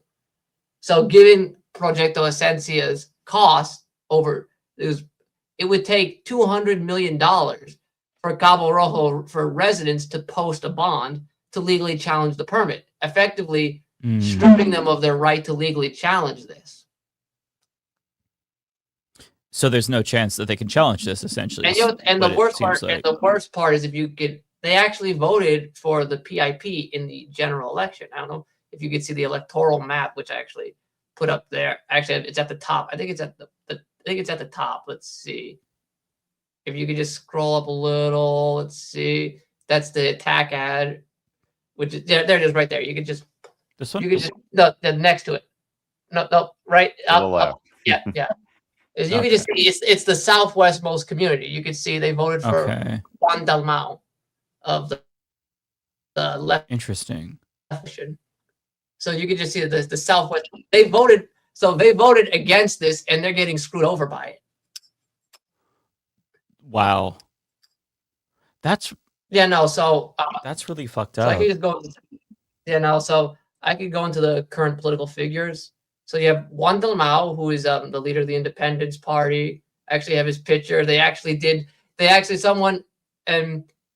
So he's been in the party for years. Harvard graduate, UPR graduate, political science, actually took part in the protest to oust the U.S. Navy from Vieques. He's been in Puerto Rican politics for over a decade. He first ran for governor in 2012, got less than 3% of the vote. Then he ran for Senate in 2017. In 2016, he won. He then ran for governor again in 2020, got 13% of the vote. And as you can see in 2024, he got 32%. He got roughly over 30% of the vote. So each election, he's gradually increased. He's a very charismatic leader. He actually has the resist fist tattooed on his back. Does he really? Yeah. Now, Governor Gonzalez, I'm curious, does she I know she's like a mega chud, but does she have her own mini cult of personality, kind of like Trump, or is she just like an adherent and is like fascism, like that flavor of politics, just popular? She's a MAGA freak. I do think she has her own base. I mean, it's shrinking. Right now, there's a civil war between her and Rivera Schatz because Rivera Schatz had supported the prior governor, Pedro Pierluisi, in the primary, a so-called Democrat who was also a coal lobbyist. A guy who... Yeah, that actually checks out. It's like, it's your Joe Manchin, basically. No. A guy who, when he got elected, declared a state of emergency for the attacks against trans people, But the moment Gonzalez was breathing down his neck in the primary, went to go throw trans people under the bus because, my political survival matters more than having any moral character. Yeah. So they're beefing with each other, and the party's really having an infighting issue. In fact, I actually have like I said, they bled a lot of support because of how incompetent they are, how ineffective they are. Meanwhile, I would imagine that the Iran war situation is also got to be having the same effect, right? I mean, grocery prices are going up. It's exacerbating the cost of living. So it's kind of, that's probably fueling infighting as well, right? I gotta imagine something. Also, the idiot Gonzalez has been also waging war on Puerto Rico's attempt to go to green energy. She scrapped green energy initiatives. She attempted to eliminate sales tax incentives for purchasing solar. Like I said, she's exactly like Donald Trump. She's doubling down on fossil fuels. She actually doubled down on a massive contract for natural gas with New Fortress Energy, and there was a whole big dispute over it. Ironically, New Fortress Energy is owned by a friend of Donald Trump. Well, that's really surprising. So there's that. But so there's that, and then we also have the Nepo baby, which is Pablo Jose Hernandez Rivera. I actually think it's on there. So he's the resident commissioner of Puerto Rico. I don't know if you can pull up his picture. What's his name? Pablo Jose Hernandez Rivera. Let me see. It's the one that's the picture. I think it's the. Yeah, let's see. Scroll down. Yes, there it is. That's him next to his. That's it. Just past it. It's the one with the black and white picture. There it is. Right there. That's him, and that's his grandfather. I swear they voted for him just because he looks like his grandfather. I was gonna say he looks like a Nepo baby, but I didn't want to say that just in case he was like a good guy. No. So basically, as you can see, the Popular Democratic Party had their worst election performance in 2024. They didn't win a majority in a single municipality. So he wins the resident commissioner seat. So he gets essentially anointed party president. And the first thing he does is shoot himself in the foot by opening his mouth. Because, the party is clearly losing support because its refusal to evolve on status and its centrist politics. So guess what's the first thing he says upon taking the role of party leadership? We must be realist, autonomous, and centrist. And I don't know if you actually go back up. I have the chart. Let's see where the chart. Yeah, I have a chart that shows like the political party identification in Puerto Rico. It's scroll up a little more slowly. That's one of the attack ads that PNP threw against Dalmau during the 2024 election. There it is, right there. There it is. This one? Yeah. So this is. So I don't know if you 8 months. So this is so this poll was taken 8 months. Was completed 8 months after he assumed party leadership. I don't know if you can see, like 8 months. Yeah. 8 months in party. 8 months of being party leader, and he's down. His party's down over 3 percentage points. Damn. And you can see the only party that actually saw an uptick is the Puerto Rican Independence. Wow. Yeah. No. So like I said, now I want to clarify. It is within the margin of error of the poll. But when you're being billed as the savior of your party, the golden boy who's going to return the party back to its glory days, that's not a good result. So your best outcome is, we saw no marginal decline or increase. That's still a bad outlook for you. Mm-hmm. And like his attacks against Dalmau are pretty pathetic. I think the one next to it is the attack ad that he put out. Yeah, there you can just zoom in a little. Yeah, zoom in a little. So yeah, he's attacking. So his zoom in a little. Sorry, it's not letting me zoom in. Yeah. Here we go. Yeah, so you can just see it says contrast. So he's trying to attack Dalmau, who's in the green for being. So this is Juan Dalmau using his own personal finances to take flying lessons. He's trying to compare this to the governor of Puerto Rico riding a motorcycle through the streets, which requires her to have a police escort and like block off large chunks of traffic. He's trying to compare that, saying, oh, look, it's just as bad. Meanwhile, I'm here sitting doing work when you're the resident commissioner and all you do is just talk. Like, you don't even have a vote. All you can do is vote in committee. This is like worse than a Democrat attack ad, I feel like. Like, this is so milquetoast. Oh, you want to see? Do you want to see the Red Scare fear mongering the PNP did during the election? I do. First, I have to comment. This is a crazy fit for a motorcycle ride. Like, that's crazy.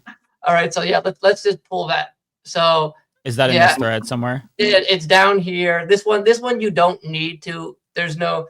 Scroll down a little more. There it is, right there. Oh, the comunistas. Yeah, this one's really.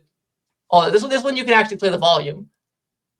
Oh, hang on. Blue Sky doesn't like when I press play on the videos. Give me 1 second. I'm gonna just bring it up on YouTube. Yeah. Okay, I'll play the volume here. Right, so there we go. Okay, let me just make sure you all. Okay, I don't think you all see that yet. Here we go. There we go. Está en peligro. Nuestra relación con Estados Unidos está en peligro. Los comunistas de aquí amenazan con tomar el poder. Los dictadores comunistas, enemigos de Estados Unidos. Oh, damn. See, like, you don't even have to, like, speak Spanish to know exactly what the fuck they're saying. They're here. You see, Hugo Chavez. Damn. The tone in her voice, though, really sells it so much more than, like, American Red Scare propaganda. I'll keep playing. Okay, then you can actually see, the resist fist tattoo is in this ad. This is so good. Son los aliados de Juan Dalmau. Díaz Canel de Cuba. ¡Viva Puerto Rico libre! Daniel Ortega de Nicaragua. Que Puerto Rico será libre. Y el dictador narcotraficante de Venezuela, Nicolás Maduro. ¡Que viva Puerto Rico libre! ¿Usted ha favorecido el régimen de Maduro en el pasado? Yo he sido claro que yo respeto la soberanía de los pueblos. Dalmau respeta la soberanía de Maduro para robar elecciones y asesinar, porque los dos son comunistas. El Partido Popular y el Proyecto Dignidad no tienen fuerza para detener a los comunistas. Darles el voto dividiría a los proamericanos. Para defender la unión permanente con Estados Unidos, la ciudadanía americana, los fondos federales y tus libertades religiosas, vota con una sola cruz, debajo de la palma, en las 3 papeletas. You know what? I will say this. If they were playing this kind of Red Scare propaganda in the U.S., I might actually be a conservative. This is really good. It's so good. Yeah, no, it's so much better. We are getting the worst propaganda ever. They're like just putting up, you know, the whole platforms of DSA candidates, and they're like, they support Medicare for all and universal pre-K, but they're like, it's like that is just fun. But the funniest thing is actually during the election when they had the whole Venezuela scandal and everything with the election in Venezuela, Dalmau actually came out and said, release the electoral data. He actually said, yeah, no, we should have transparency. Release the electoral data to the international world. And he said that in an interview. And he's like, so it's like, you're attacking him for defending Maduro when he did not defend Maduro. Mm-hmm. Yeah, no, so, yeah. That's honestly amazing. Yeah, no, that was like... It's almost as good as the "I Will Vote for Donald Trump" song. Remember when? The Cubans! Oh, don't get me started on the Miami Cubans, because those. Well, that was. You know what was funny is that was the response after the comedian at the Madison Square Garden Nazi rally in 2024. After he said that like Puerto Rico was a giant heap of trash floating in the ocean. That's when Trump played that song as like his response, and it kind of worked, I guess. I don't know. It was a great song, though. I will sit here and say this is that the thing with Miami Cubans, and I will say this is that, like, I cannot say they're the biggest whiners because your grandparents, you want to sit here about the big bad Fidel. Your grandparents sat by when Bautista overthrew democratically elected President Carlos Prios Socarras, tore up the 1940 Constitution of Cuba. You sat that your grandparents sat there and let it happen. You didn't fuss up because you know why? You didn't lose anything from that. You didn't lose the labor courts. You know who lost in that? The mestizos and mulatto Cuban working class. They're the ones who lost everything. the press lost everything. It's only when Fidel came in and decided to give back to the people that they suddenly start crying. You know what's also really strange? Ted Cruz and Marco Rubio are the two most prominent Cuban American politicians in the country. And they're the most black, they're the most pale-skinned Cubans. Well, they didn't flee Castro. It was Batista. Exactly. Like they fled the American puppet who was torturing them. Like exactly. Yeah. And now they're fascists themselves. Yeah, no, so obviously I could go on about the Independence Party, the policies. So I'll go with some of them. So their policies, obviously, they're Medicare for all, they're pro-labor, they want to their whole thing is they want to reduce dependency on the United States because they understand that being hooked on federal funding doesn't solve the core structural issues. Is it kind of like a more moderate independence party? Like, are they pushing for an independence vote or just a little bit more of autonomy? What they want right now is because they learned the lesson of Marin from the 1940s, saying right now we need to focus on the current domestic issues. I see. We want to stabilize the situation so that Puerto Ricans can vote, from a position of comfort, because essentially the crisis functions as a form of coercion. Mm-hmm. Because you're voting based on survival, not based on your free choice. So you need to have a stable situation to actually have a proper vote. And that's the reason why the PNP doesn't do that, because in a proper vote, they lose. This is why they constantly have to meddle with the referendums. In fact, it's such a problem that in 2013, the Senate reviewed the 2012 referendum and declared it inconclusive because the way the PNP structured the ballot made it too confusing. They said, you guys are clearly cheating. You guys are not playing fair. So after that, in 2014, Congress, as part of the budget appropriations bill that year, pre-allocated $2.5 million for Puerto Rico to hold a domestic referendum based on the conditions that the ballot could pass independent review by the DOJ. Do you know how many times that ballot has passed the review? 0. In 2020, the PNP did not even put sovereignty options on the ballot. It was just yes or no for statehood. It was literally, that was it. They just said, we don't care about playing fair. They're so corrupt that they literally stripped opposition parties from consulting on the referendum. They made it so that now the governor can simply just call it via an executive order because they were about to lose their supermajority in December of 2020. So, you'd have to call a referendum because how else are you going to get your one-issue voters to turn out who also just hate your guts? Mm-hmm. Like, how are you going to get those one-issue voters to turn out and boost your elections? Because we all know young people don't like you. They kicked out your governor in 2019. Well, it's like young people don't like you. Like, nobody really likes you. Only like this. It's this the statehood base is a very shrinking base of older people. It's like, I have a survey there where you can see the youth vote. I don't know if you could, a poll which shows like youth vote in Puerto Rico based on status preference. Let me see if I can. Let's see, searching for it. Let me share it so you can kind of direct me. Yeah, sure. Let me see, make sure that's shared. Here we go. There it is, right there. No, okay, down right there. One right down there. So 18 to 34. Okay, I see. So you can see green is independence, red is sovereignty and free association, blue is statehood, gray is undecided. So you can just see that. So you can see the 18 to 34. 59% support some form of sovereign status. Even among 35 to 44 years, it's the plurality which supports sovereign status. That's actually pretty surprising. I mean, I would have guessed it would have been this way, but not this sharp, because that's significant. You said so. This is pro-independence, statehood, and what was the red? The sovereignty free association model. Okay, the third model. Okay. So it's a form of sovereign status. So like I said, you look at it, and then you can obviously see the entire movement's held up by like baby boomers, Gen X, and octogenarians. Wow. Well, I don't mean to be the guy in the room, but 35 to 44 is all millennial now. Ooh, Yeah. you just reminded me of that. I just turned Made 30. Mike's back hurt. I'm sorry. Oh, by the way, VMan, he told me before we went live, it's his fucking birthday today. Oh, so like happy everybody say birthday. happy birthday to VMan.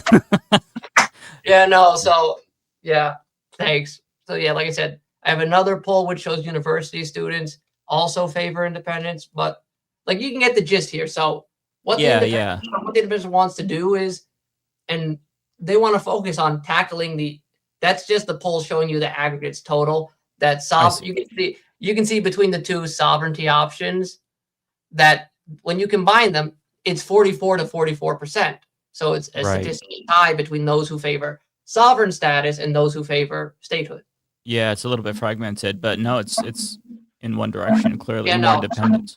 Yeah, so the Independence Party, what they want to do is they want to tackle the dependency issues. Yeah, you can just see this. I see. This is interesting.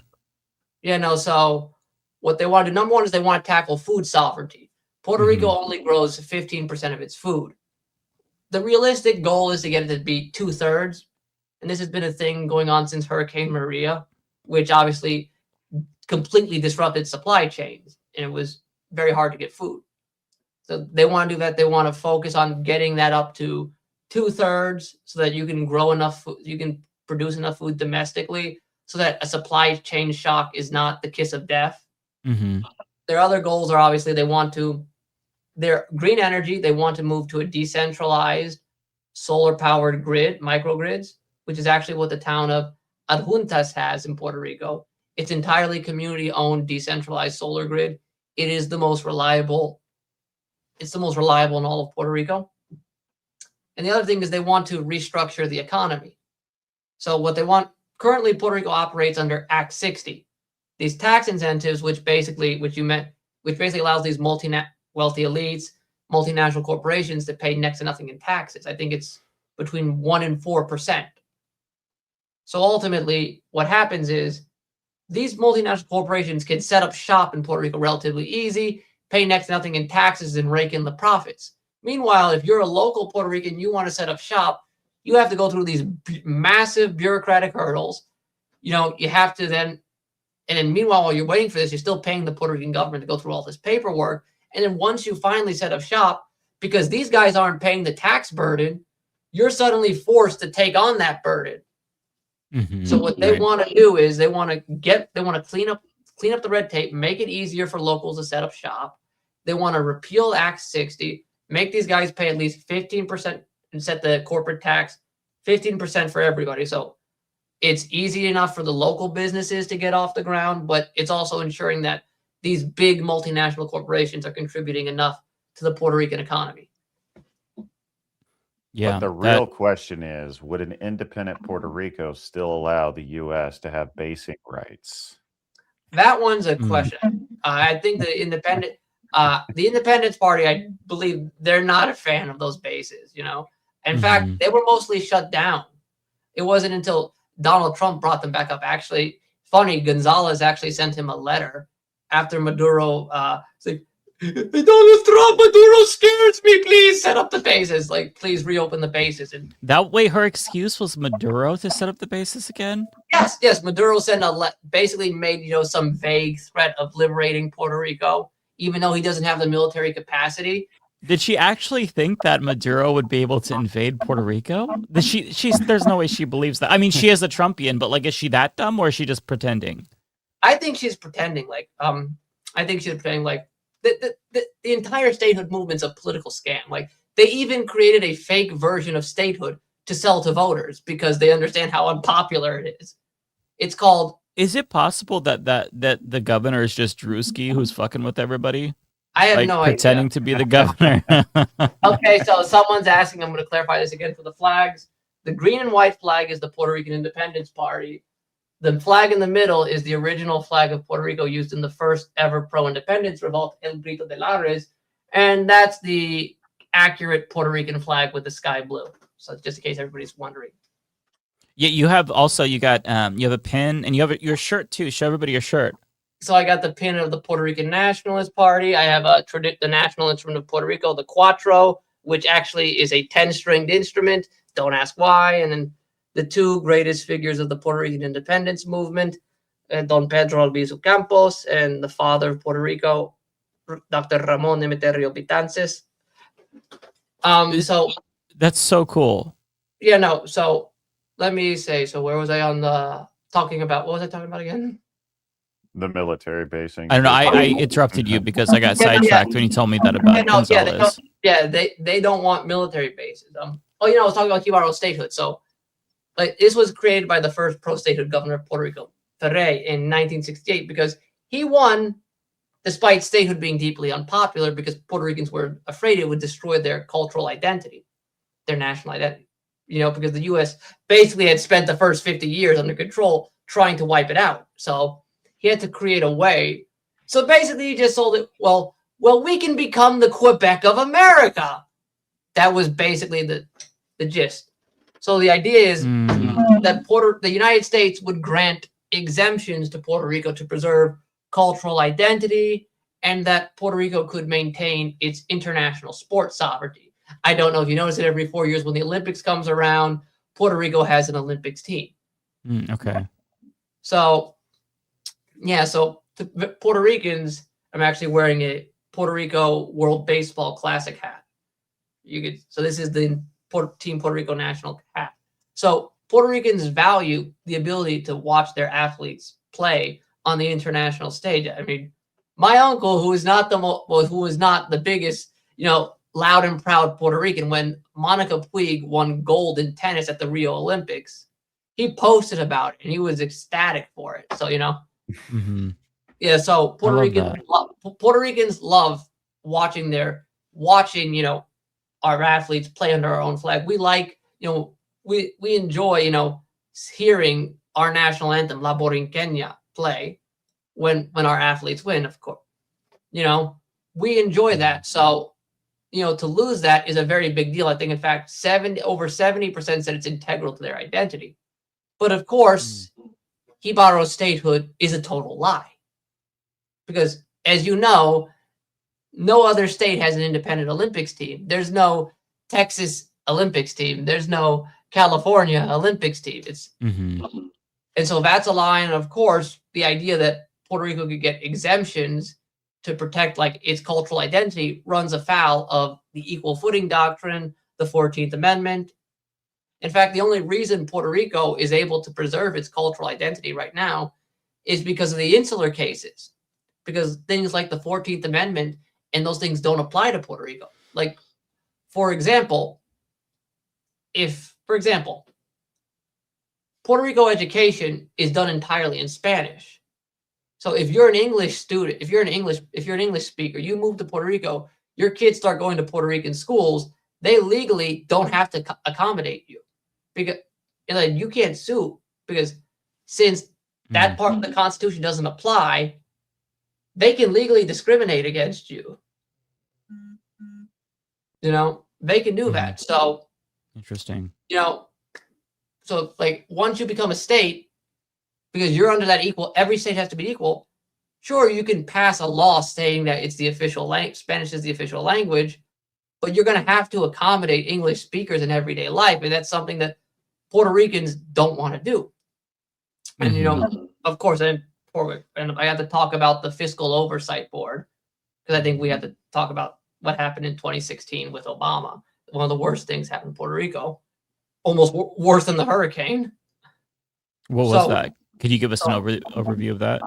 So the Fiscal Oversight Board, as it's called in Puerto Rico, La Junta, was Promesa. It was a bill passed in 2016 during the debt crisis when Puerto Rico could not pay back its debt because decades of mismanagement, just taking out bonds. Mind you, the U.S. made were triple tax exempt, so Wall Street just gobbled them up. So I wanted to say that at the time, the governor of Puerto Rico, Alejandro Garcia Padilla, decided to conduct an audit because Puerto Rico's constitution has strict laws about debt. What they wanted to do was comb over it to see how much of it was legal, how much of it was within the legal confines of the Puerto Rican Constitution. Because any debt that violated the strict guidelines, they could challenge, they could renegotiate, or they could just simply not pay it. That was their plan. Meanwhile, at the same exact time, well, as that's happening, Obama worked, they pushed through Promesa, which ironically was lobbied by Lin-Manuel Miranda, who is actually the great nephew of the Puerto Rican Independence Party founder, Gilberto Concepcion de Gracia. And he lobbies for this. And what this does is this establishes a fiscal control board, which manages Puerto Rico's budget. And they have greater power than the Legislative Assembly, the Supreme Court, and the governor of Puerto Rico. So they can override local law if it means that they have to help pay back the Puerto Rican debt, to pay back Wall Street. And this board is stacked with all Wall Street folks. So you know how they...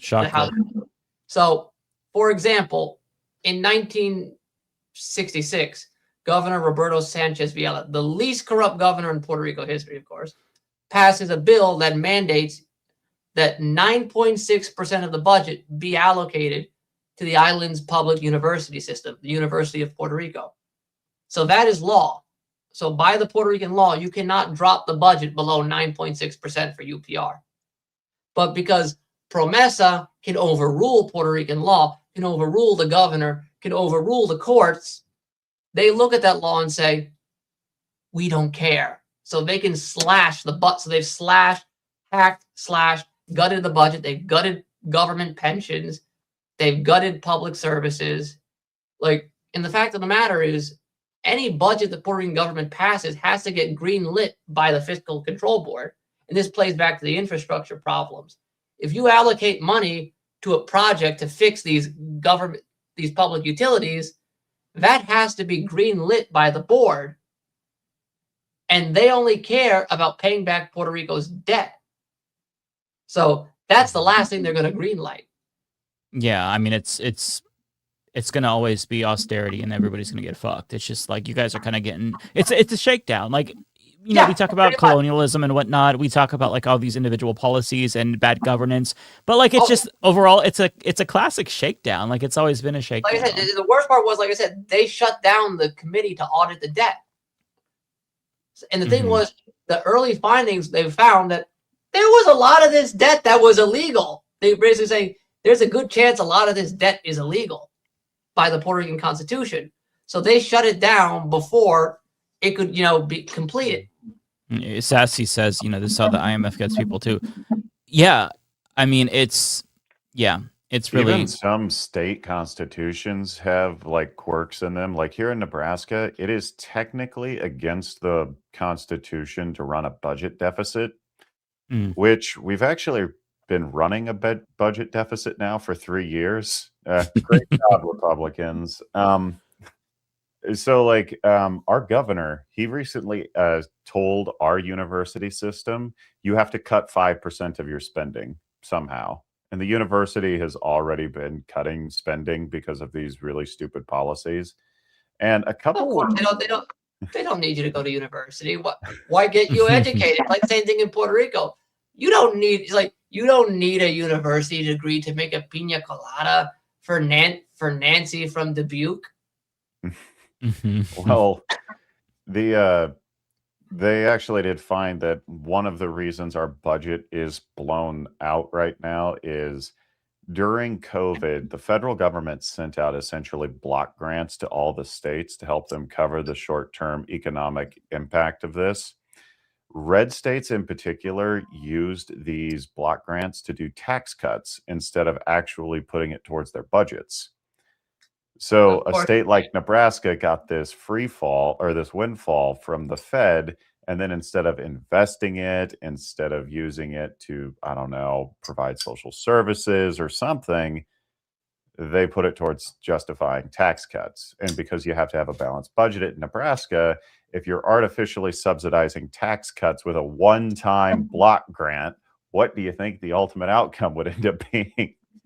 Which is really sad because Nebraska, kind of just like going to the weird quirks of economics, you would probably imagine a place like Nebraska and Kansas are pretty similar economically. We're right next to each other. They have about 1 million more people than us, but, comparable like industries and layouts and geography. Nebraska had a faster growing population, a stronger economy than Kansas from 2008 to 2018. We had a $9 minimum wage starting in 2009. We had more regulations than Kansas, and yet we had higher taxes than Kansas as well. And yet our state grew faster, and the average Nebraskan got wealthier than the average Kansan. Do you want to know why this happened? When you have higher taxes, corporations in your state don't get to expropriate as much of their profit. It stays in the state. Then the state has the resources to pay for things like infrastructure, which means you're employing local people. When you have a higher minimum wage, it's the same effect. Out-of-state corporations weren't able to take as much profit out of Nebraska, so the average Nebraskan was wealthier. And when you look at our neighboring states, the only other two states that had a higher minimum wage than us was Colorado and Iowa. And if you compare like Iowa to Missouri, Missouri is a state where they had a lower minimum wage than Iowa. Iowa did better. So it's really dumb. They have all of these austerity measures in place, but those are usually like economic engines in the long run that actually make your state run better. Kansas also went off the deep end in like 2014 with the Greenback Initiative, which was like the lowest taxes in the country, and it just exploded their deficit. It devastated their infrastructure. It's the reason why right now they have a Democratic governor. Blood Red Kansas got a Democratic governor because the Republicans there crashed the economy so hard that they were fed up with it. I mean, the top 10 worst states to live in terms of just like sheer quality of life are all red states, because there's a lack of funding when it comes to healthcare. There's more crime because there's more poverty, because they have no social safety really net. Crazy?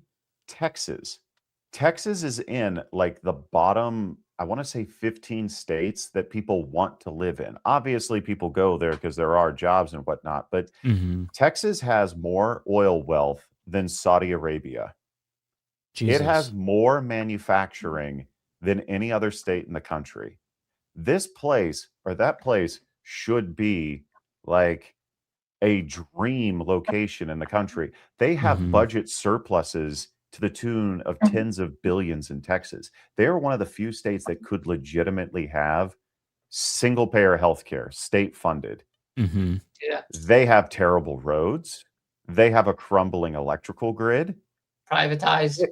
It makes no sense. Yeah. They have more money than the Saudis just from oil, plus they have manufacturing. Idiot leadership. I didn't know that.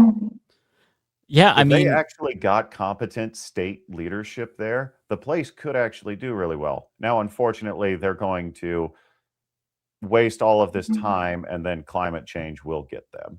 Of course. So, yeah. I mean, listen, you can't expect Republicans to govern, because they can't. That's the one thing they don't do. They get in office, they do tax cuts and wars, and then they bitch out. One thing I will say about Democrats is that, as annoying and milquetoast as they are, they do at least meet our expectations when it comes to like basic governance, like basic governance. Yeah, baseline competency, which the Republicans just simply don't have. And I think that, it took Trump to get people to see that, yeah, this party is not very serious. But unfortunately, since we're a country with the memory of goldfish, everybody will forget in 4 years or 6 years, I should say. The and amount vote for of people that I have talked to who thought that like the COVID lockdowns were under Biden is insane. Like everybody forgets 2020 was literally Trump. Everybody forgets DeSantis was the first governor to actually do lockdowns. Yeah, he was the first one. That wasn't that long ago, too. No, it wasn't. Jeez. The political. I think Americans just are really frustrated, and that we don't have a good political understanding as a collective society to really express our issues on this. Because when you have ineffective political leadership, bouncing back and forth between the two lead parties is very common. And if Democrats cannot find a really good candidate to rally around behind for like a national cause of some kind, I do fear the next like 6 to 8 years it'll just be another back and forth. Yeah, no, it's like the same thing. It's like with FDR. It's like when FDR came into power, it's like Republicans couldn't win an election. 5 straight wins for the Democrats. Yeah, I mean, it's a death spiral that we keep going down, and to break the cycle, you have to have somebody that actually delivers meaningfully and materially, but that would mean that you have to defy your corporate donors. So the question is, who's going to win out, the corporate wing or the DSA wing, you know? Yeah, that actually happened in Puerto Rico with the Popular Democratic Party, because originally it was 2 wings. I'll be right back while you're talking, by the way. So, okay, yeah. So there were originally 2 wings. You had a pro-autonomy. So you had the autonomous wing, which was the more established, and you had a smaller, progressive, pro-sovereignty wing. And what happened was, you know, they tried after their last 2 electoral losses, 2016, after 2016, and as they were getting up for 2020, you had the progressive sovereignty wing said, you guys have run this party to the ground. We need to evolve. We need to adopt the sovereign free association model as the official party status position. We need new leadership. We need to return to, you know, progressive politics. And of course, they tended to take power, and the centrist corporate wing crushed them out. And that's why the party is politically dying, and people went to go form a lot of them helped to go form another party, another left-wing party, status neutral, called Citizens Victory Movement, which is in an alliance with the Independence Party. So, yeah.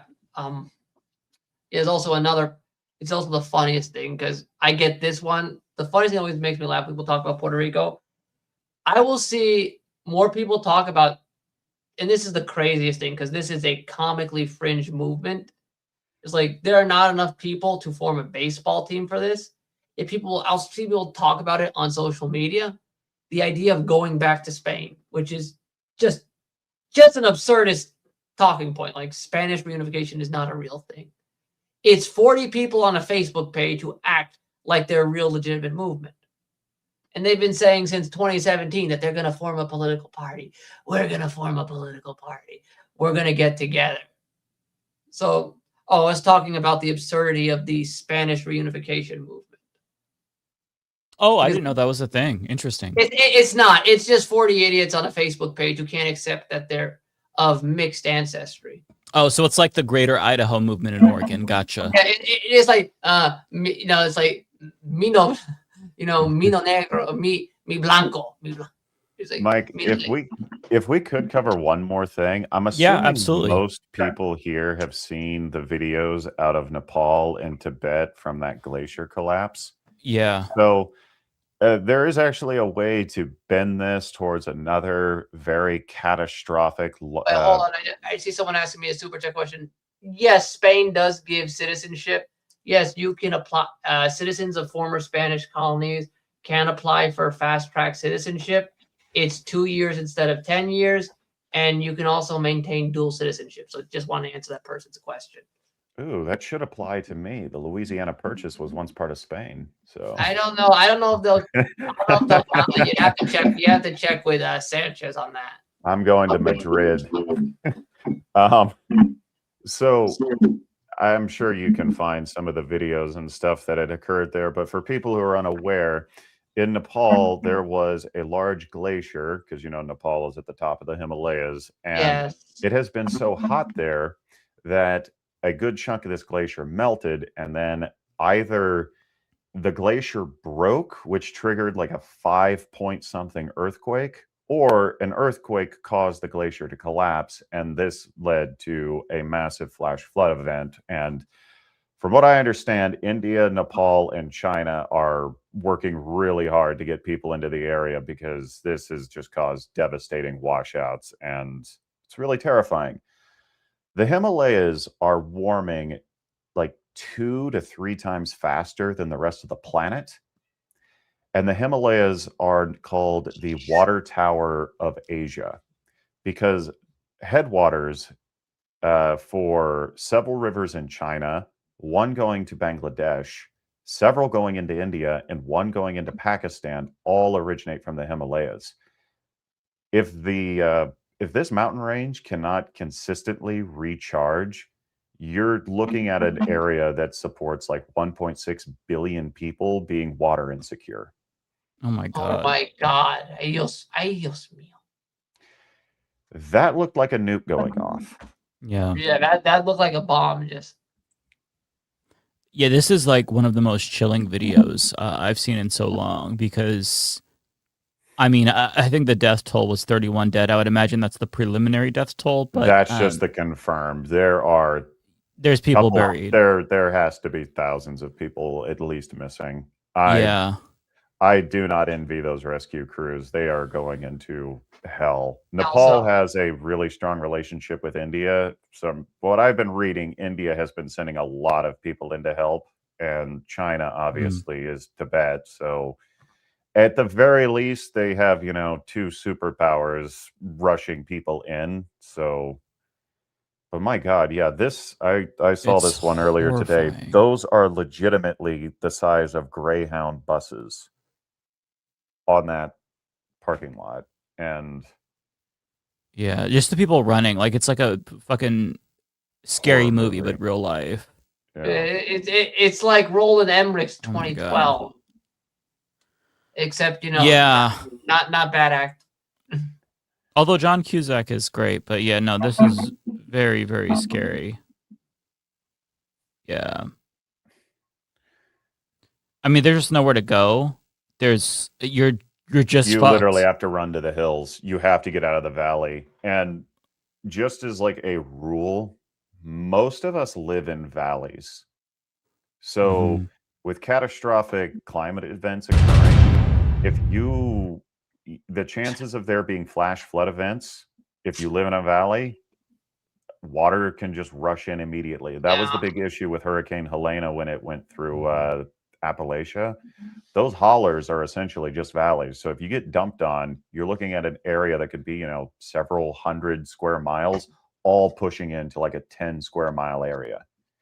Yeah. So what is the saying?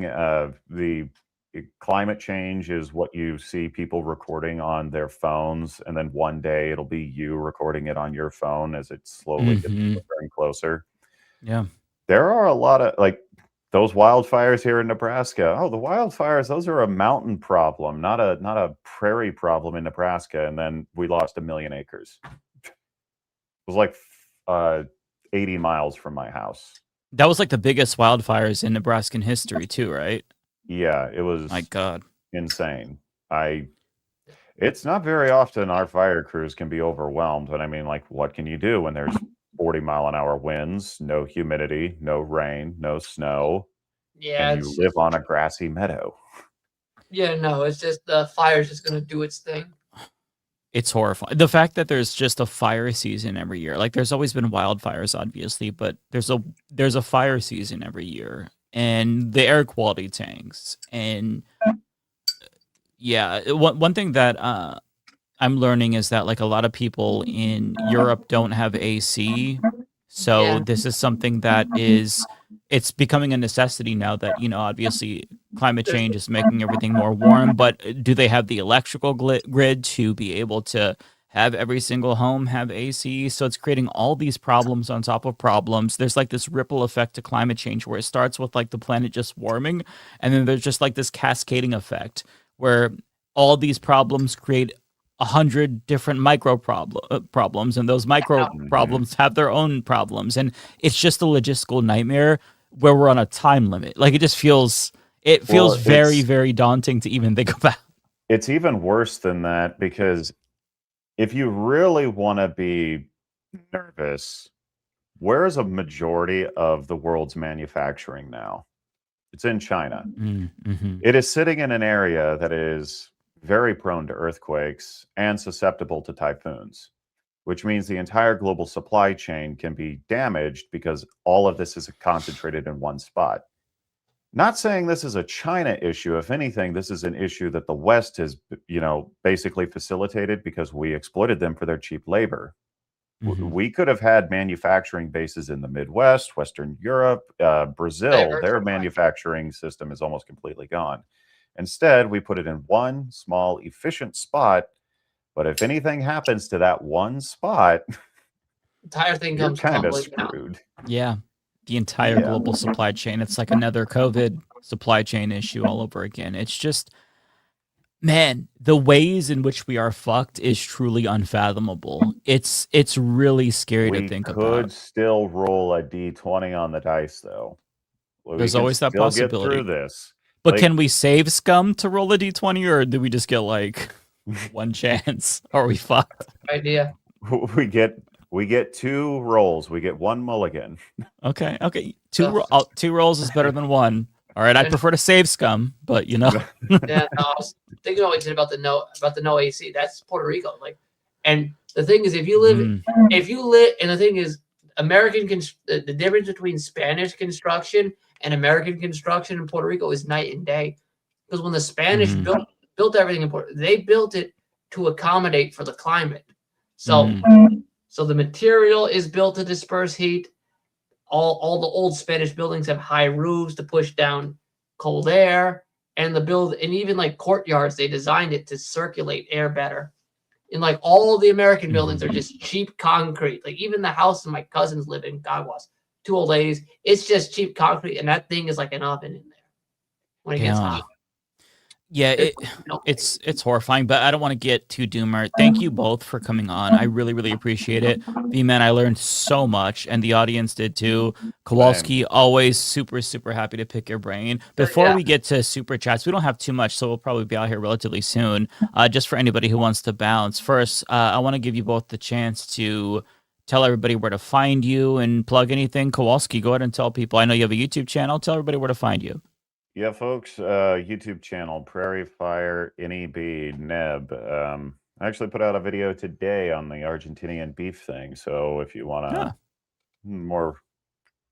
if you want to see me in a tractor talking about it, I guess you can go there. But that's what the people pretty much want. It. I don't really do much on socials. So yeah. All right. And VMan, do you have a YouTube channel? No, I don't actually. I don't, but I can. You need to make a YouTube channel, VMan. I think people want to hear about Puerto Rican politics. Maybe I might get into that. But I do obviously I'm a member of, I said, Hoopy BX. You can find us on Instagram. So it's like they'll love this. I'm shouting them out. So yeah, like I said, once again, youth-based organization group dedicated to a free, sovereign Puerto Rico from a socialist perspective. We're on Instagram, so you can find us there. Very cool. Hoopy BX. It's right in your title, just in case anybody's wondering how to spell it. That's the Bronx chapter. Bronx chapter. Okay. Very cool. Thank you for that. All right. Well, you both are free to stay for Super Chats, or you are free to bounce whenever. Don't have too many, so I'd imagine we're not going to be here. I'll stick around because I think there was a question about farmers. So. Okay. I don't have much to do anyway. All right. Well, I appreciate you giving us your time on your birthday, VMan. I felt so bad when I found out it's your birthday, and you got to. Right. Oh wait, there is one thing I forgot to mention because it is a position of the Independence Party, and I'll make it very quick. The thing they instead of a referendum, what they want to do is a constitutional status assembly. So what they want to do, the difference is, and this is actually what AOC proposed back in 2021 with the Puerto Rico Self-Determination Act. What it would do is it would transfer the power to Puerto Rico to call this convention. So the Puerto Rican Legislative Assembly would be able to call a convention anytime of their choosing. And what this would do is instead of putting the status question into the hands of partisan politics, Puerto Ricans would elect nonpartisan delegates to negotiate directly with Congress to define the terms of each status position. Once that happens, and once they finalize the deals, they would then return back to Puerto Rico and then hold a final vote on status. The reason why they want this is because it's more democratic, it's more inclusive, and it also stops the disinformation bullshit. Like you can't say like, oh well, we can keep our Olympics team, no, Congress already told you, no, that's not happening with statehood. You can't get you can't get Spanish language protections. That's already shot down. So, so basically, it basically helps to dispel disinformation. Yeah, that's a great idea. Because the problem is with these referendums is they throw a lot of bullshit. They'll throw a lot of disinformation. Like I said, they try to muddy the waters, and it's why I say it's like I use Brexit as an example of why this has to be a thorough process. Yeah. Because what happens when you allow right-wing populists to dictate an election, and allow a status to advance on a flawed process. That's how the UK got Brexit. It's been a disaster. You want to make self-determination has to be a deliberate, well thought out, thorough, and process. No, that makes sense. Thank you for the clarification. Yeah, no, I think that's a great idea. Yeah. Okay, so we just got a couple here, so we'll go through them. Grand Regent of Viltrum says, I firmly believe that the government would lose a civil war, and our problems with Iran and the U.S. Navy ships only further prove my belief. I would strongly disagree with that. Yeah, who wants to test that theory?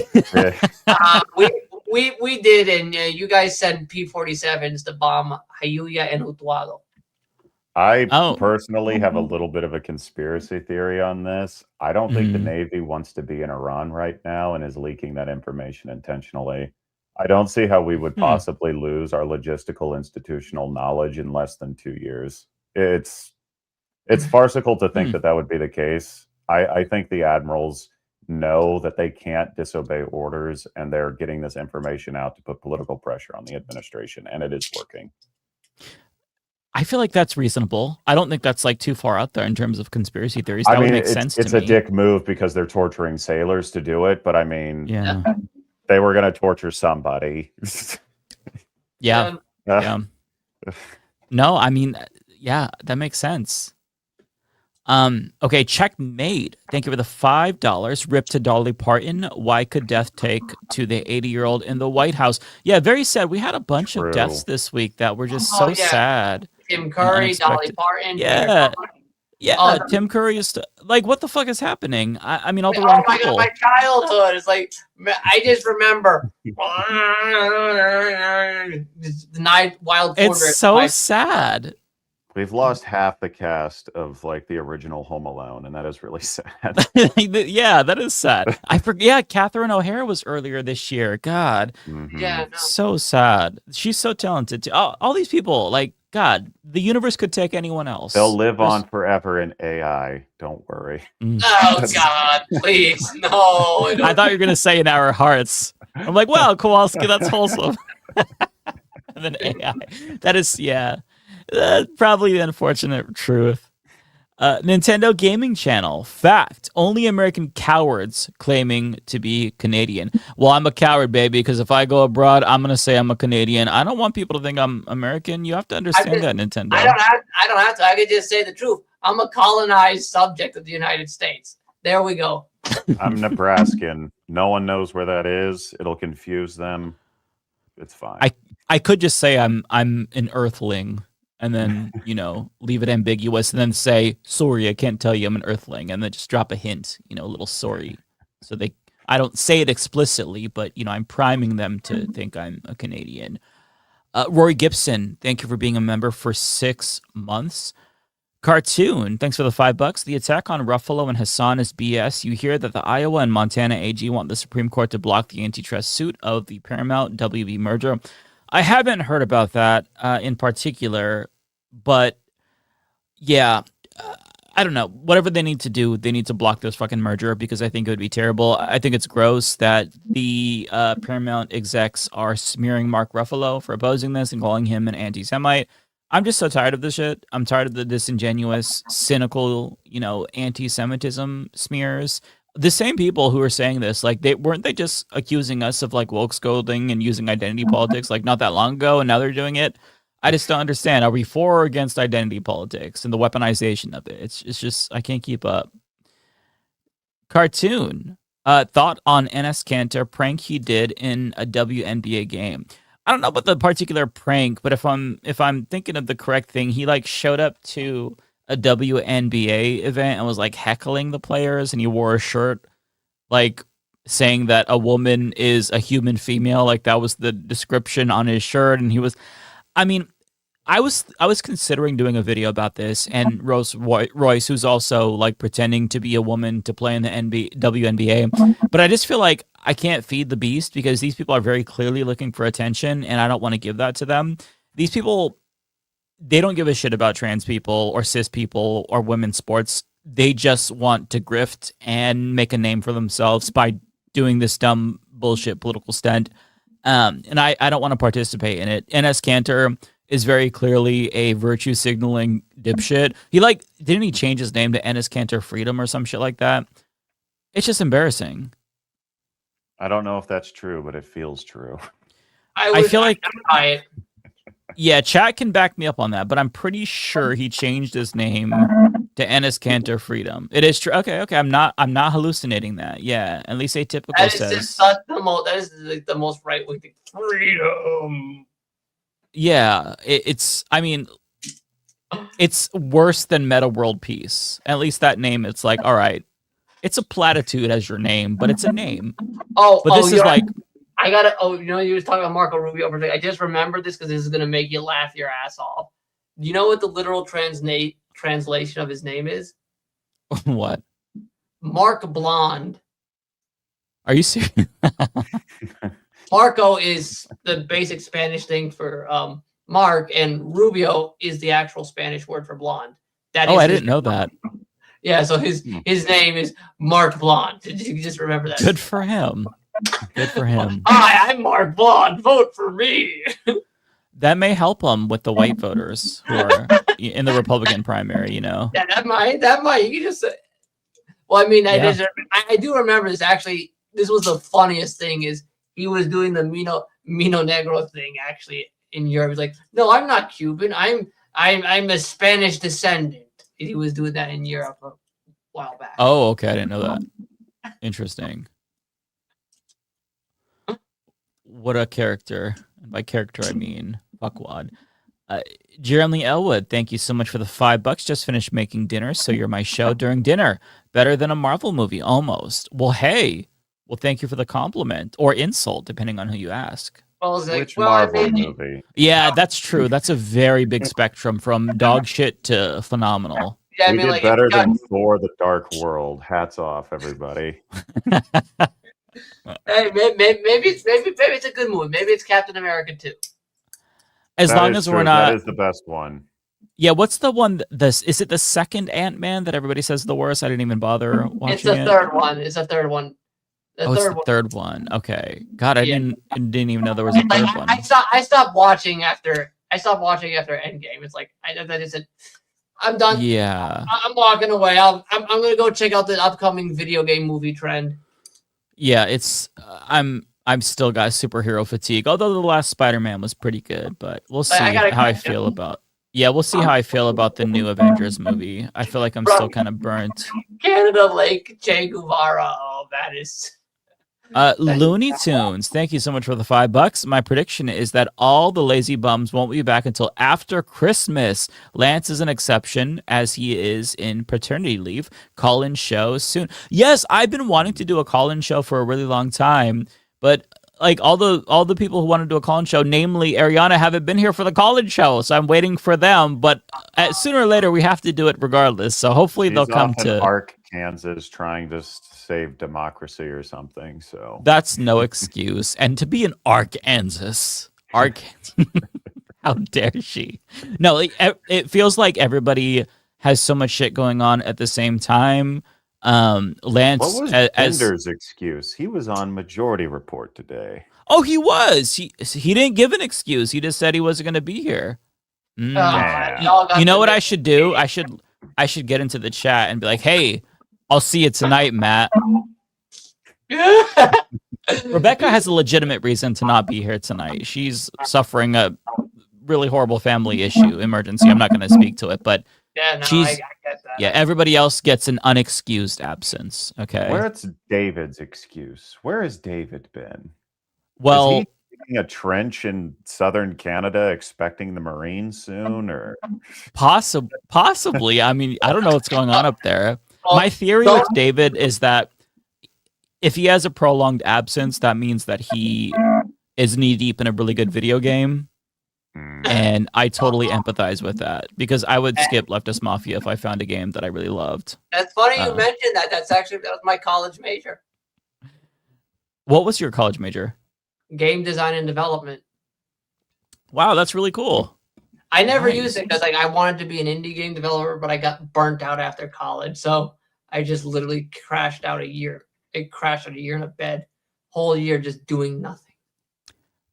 Yeah, college does that to you. Kind of wears you out. But yeah, I'm assuming that relatively soon people will be back. I'm sorry, Kowalski, I didn't mean to cut you off. Oh, you're good. I was going to say, for college, I majored in agribusiness. I am very much burnt out with agriculture, but unfortunately, I literally could not do anything else. So yeah, no, I would love nothing more to move to Puerto Rico because I would love just like what, honestly, that is another position they have in the PIP has is. They want to facilitate programs to return to diaspora. It's like they want to set up their diaspora branches so that you can actually, so if you're a Puerto Rican who lives in the diaspora, they can connect you with employment. They can help you secure housing, childcare, and they would finance your move up to $10,000. Oh, interesting. That sounds amazing. Yeah. I guess that would be one of the issues if you guys did become a state, is it would kind of destroy a lot of that like independent like identity you guys have because like as it far would as it would destroy the best kept secret of Puerto Rico, the Freedom Barrel. I just mean that like diasporas and stuff, I don't feel any type of affiliation to anywhere else but like here in the US and Nebraska because like, I mean, I guess ethnically speaking, I have ties to Germany, Poland, like Britain. So what would my diaspora be? Like I said, no, actually. Like cultural erasure, we got brought into the system and now we're just. Yeah, no, the diaspora community is great. We have a lot of great arts. Like actually there's this, I was actually visiting the diaspora art in El Barrio. In Spanish Harlem. It's amazing. Like one of my favorites is this mural of Pedro Albizu Campos and Che Guevara called Dos Alas. I actually posted it in the Blue Sky if you want to pull it up. It's a really great mural if you want. Let me bring it back. Let's see. My alarm went off. There's an lunar eclipse right now, folks. Oh, wow. Oh, okay. But you gotta be east of the Rockies. Unfortunately, that's it's always the catch. Oh, this is really nice. Wow. Yeah, there's also. Oh, that's beautiful. Yeah, that's the poem by the Puerto Rican poet Lola Rodriguez. Oh, very cool. I love this. Thank you for sharing that. Yeah, that's actually why the flags are mirrors of each other, two wings of the same bird. They receive flowers that's beautiful. both in the same part. Oh yeah, she also wrote the original lyrics to the Puerto Rican national anthem, which the U.S. Had sanitized to fondle Christopher Columbus's nutsack. Oh, well, of course. Yes. Oh, lovely. Why am I not surprised by that? And when Columbus graced your majestic shores, yada, yada. It's like, except the real lyrics. God. We want freedom, and with our machetes, we'll get it. Hear the roar of the cannon. Doesn't it set your heart alight?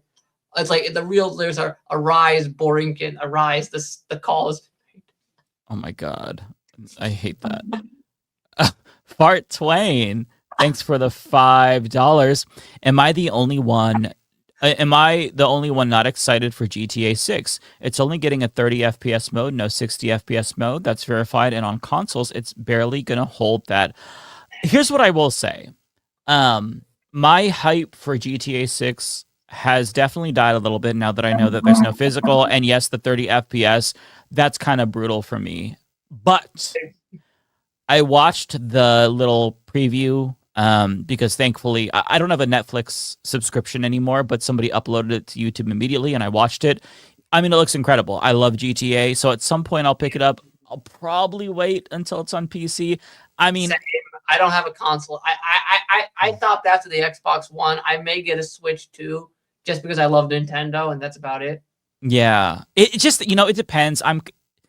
there's a lot of games coming out. There's also the Legend of Zelda: Ocarina of Time remake. But again, I succumb to FOMO sometimes. So if people start talking about it and posting clips, I might want to play it. We'll see. But for now, I'm waiting. I'm trying to hold out for the PC.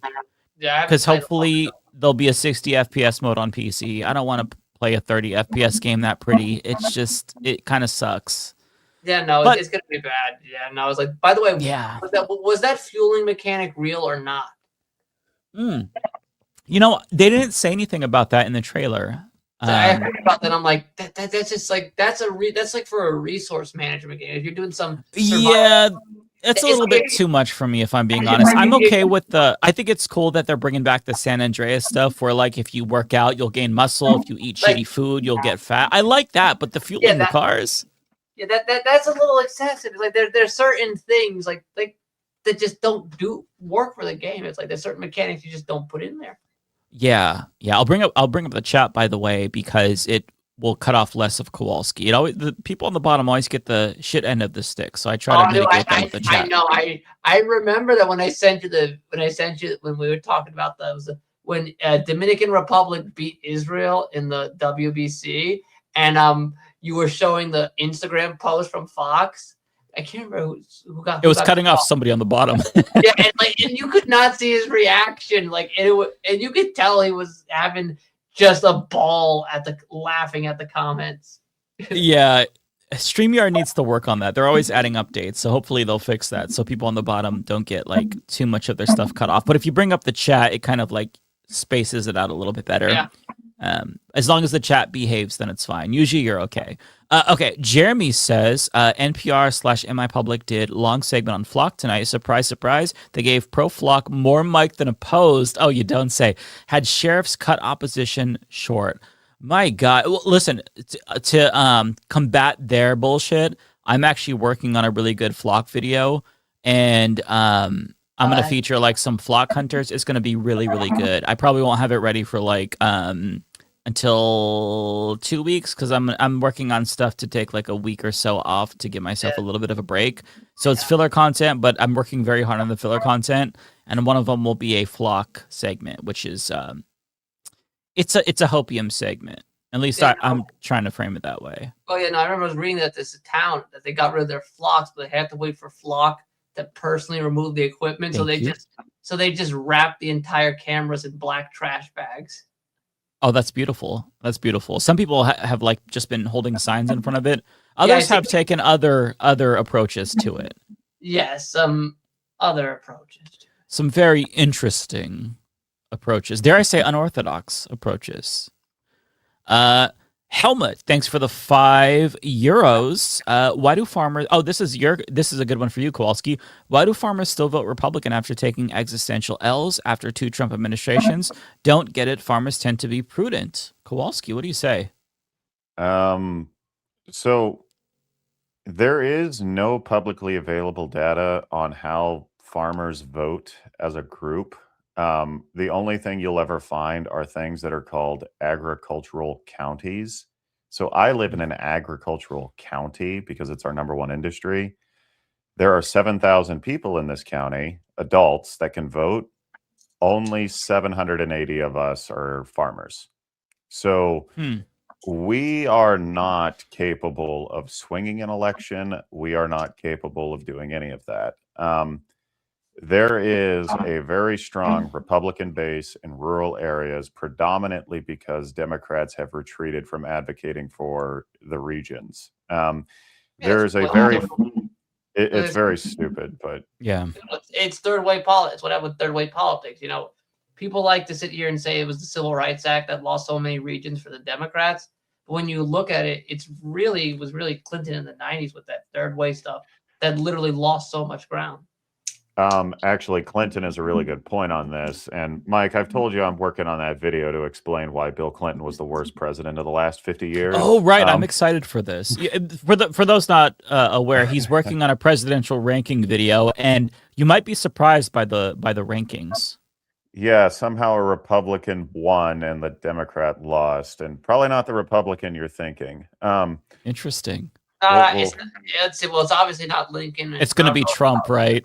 It's Trump's of the the last best. 50 years, so from Jimmy Carter till now. But there's also the historical legacy from the Carter administration. That was the 1970s is far worse than what we're going through now with inflation and how farm structures were back then. 1/3 of all farms went bankrupt in the 1970s. So like that was a catastrophic time.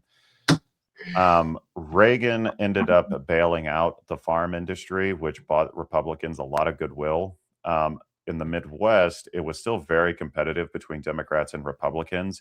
But the 1990s, with Bill Clinton being in charge as NAFTA was fully implemented, really solidified a lot of hatred from the rural areas to Democrats, because Democrats ended up taking a bulk of the blame of what was basically a bipartisan effort. So you also have people like Rush Limbaugh dominated rural areas because of talk radio. There really wasn't a counter to that. So you're talking about a time frame of like 30 years where there was never a counter narrative. When you live in a city, there's vibrancy, there's debate, there's diversity of opinion. When you live in a rural area, if there's only one place bringing in outside information, they can kind of write whatever reality is. So it might change. It's yeah. So I mean, hopefully it'll change after this, since he directly fucked them over, but we'll see. Even in 2018, his trade war directly screwed us all over. That's true. With the soybeans, and I mean, a lot of farmers. Yeah. This is a question: how many times do you get hit on the head before you figure out you don't? But also, this is also another class issue, though, because farmers are also small business owners, which means tax cuts are appealing to us as a class. It is something, especially when you live in a state like Nebraska that is trying its best to cut all types of social services. You want that independent wealth as much as possible in order to, you know, have some financial security. So there are just a lot of moving parts to it. I like to think I'm a little more in tune with that than the average farmer. So yeah. No, that's interesting. Really good insight. Thank you, Kowalski. Chemical Dragon, thanks so much for the $10. We love our wild horses in Montana. Why take it away from our tribal nations? We also love our natural bison herds in the Flathead Valley, where I grew up. All these needs to be protected. Actually, yeah, I would love to see that, but I mean, Trump doesn't give a shit. What about the S&P 500? Oh no! This reminds me of an incident that actually happened. You know, this make me think of it, not related, but there was this incident in Puerto Rico last year. I think it was last year, where somebody went on the Puerto Rican travel Reddit. I guess they were tourists. They were probably like in some Airbnb or something, some short-term rental thing, and they were asking how to kill the coqui frog because it was bothering them, the national animal of Puerto Rico, and they were asking on the Puerto Rican travel Reddit how to exterminate it. Damn. It was like, yeah, no, it's like because like Puerto Ricans love the coqui. I've been like procrastinating for years to get the Taino symbol of the coqui frog, which I'll actually just pull up again because it's a beautiful symbol. Oh, let me just pull this up.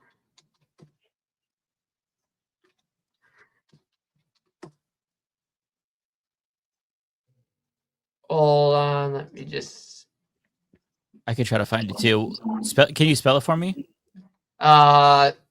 It's a C. It's a COQUI.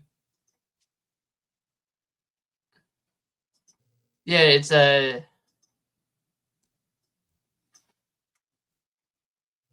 It's the coqui. It's the Taino had a symbol for it. Oh, okay. I see the frog. I don't see the symbol. Let me see. Yeah, just type in symbol. Oh, symbol. Yeah. It actually makes a chirping sound, that's where it gets its name from. Oh, okay. Yeah. Oh, I like that. That's really cool. That's the they're all, you can find those symbols scattered all across Puerto Rico. It kind of looks like a heart. Yeah. Yeah, I've been meaning to get that tattooed. It's a tribute to it's a tribute to my grandmother who passed in 23. Oh, I love that. That's yeah, no, yeah. 3 things she loved: Mets, Celia Cruz, and the coqui. Okay. Yeah, but no, yeah, thinking about that. I also look at this horses thing. Vieques has a lot of horses, so I always think of that. That's like the island known for. It's the funniest thing in Puerto Rico. You could actually like literally I saw these pictures of people literally going into drive-throughs with horses. Oh, that'd be awesome. This one's for you, VMan. Tigwick sent $100 super chat. Happy birthday, VMan. Mike, you better give him some of this. Happy birthday again. Yeah, VMan, send me. You have my email now, so send me your Cash App or PayPal, and I'll share the wealth, courtesy of Tigwick. All right, sure. Sure. I'll send you my PayPal information. Okay. Yeah. All right. Yeah. Thank you, Tigwick. Very generous of you to send him a birthday donation. Jeremy. I'm just reading this chat. Says, for advice for tourists with coquille problems in Puerto Rico, leave the frogs alone and ship your ass back. Because the sound they make is literally their name. It's like and people don't like that. I don't understand. Isn't that pretty? You can actually just pull it up on YouTube. It's pretty easy to find. That people can. So for people who don't know, I mean, I'm sure it sounds lovely. I'll pull it up, but like, I don't understand why people want to fuck with the frogs. I don't get it. Okay, yeah, Koki, call it. Give me 1 second. Yeah, that doesn't make any sense. People need to leave the wildlife alone. There you go. Okay, let me see. Let's pull up the first one.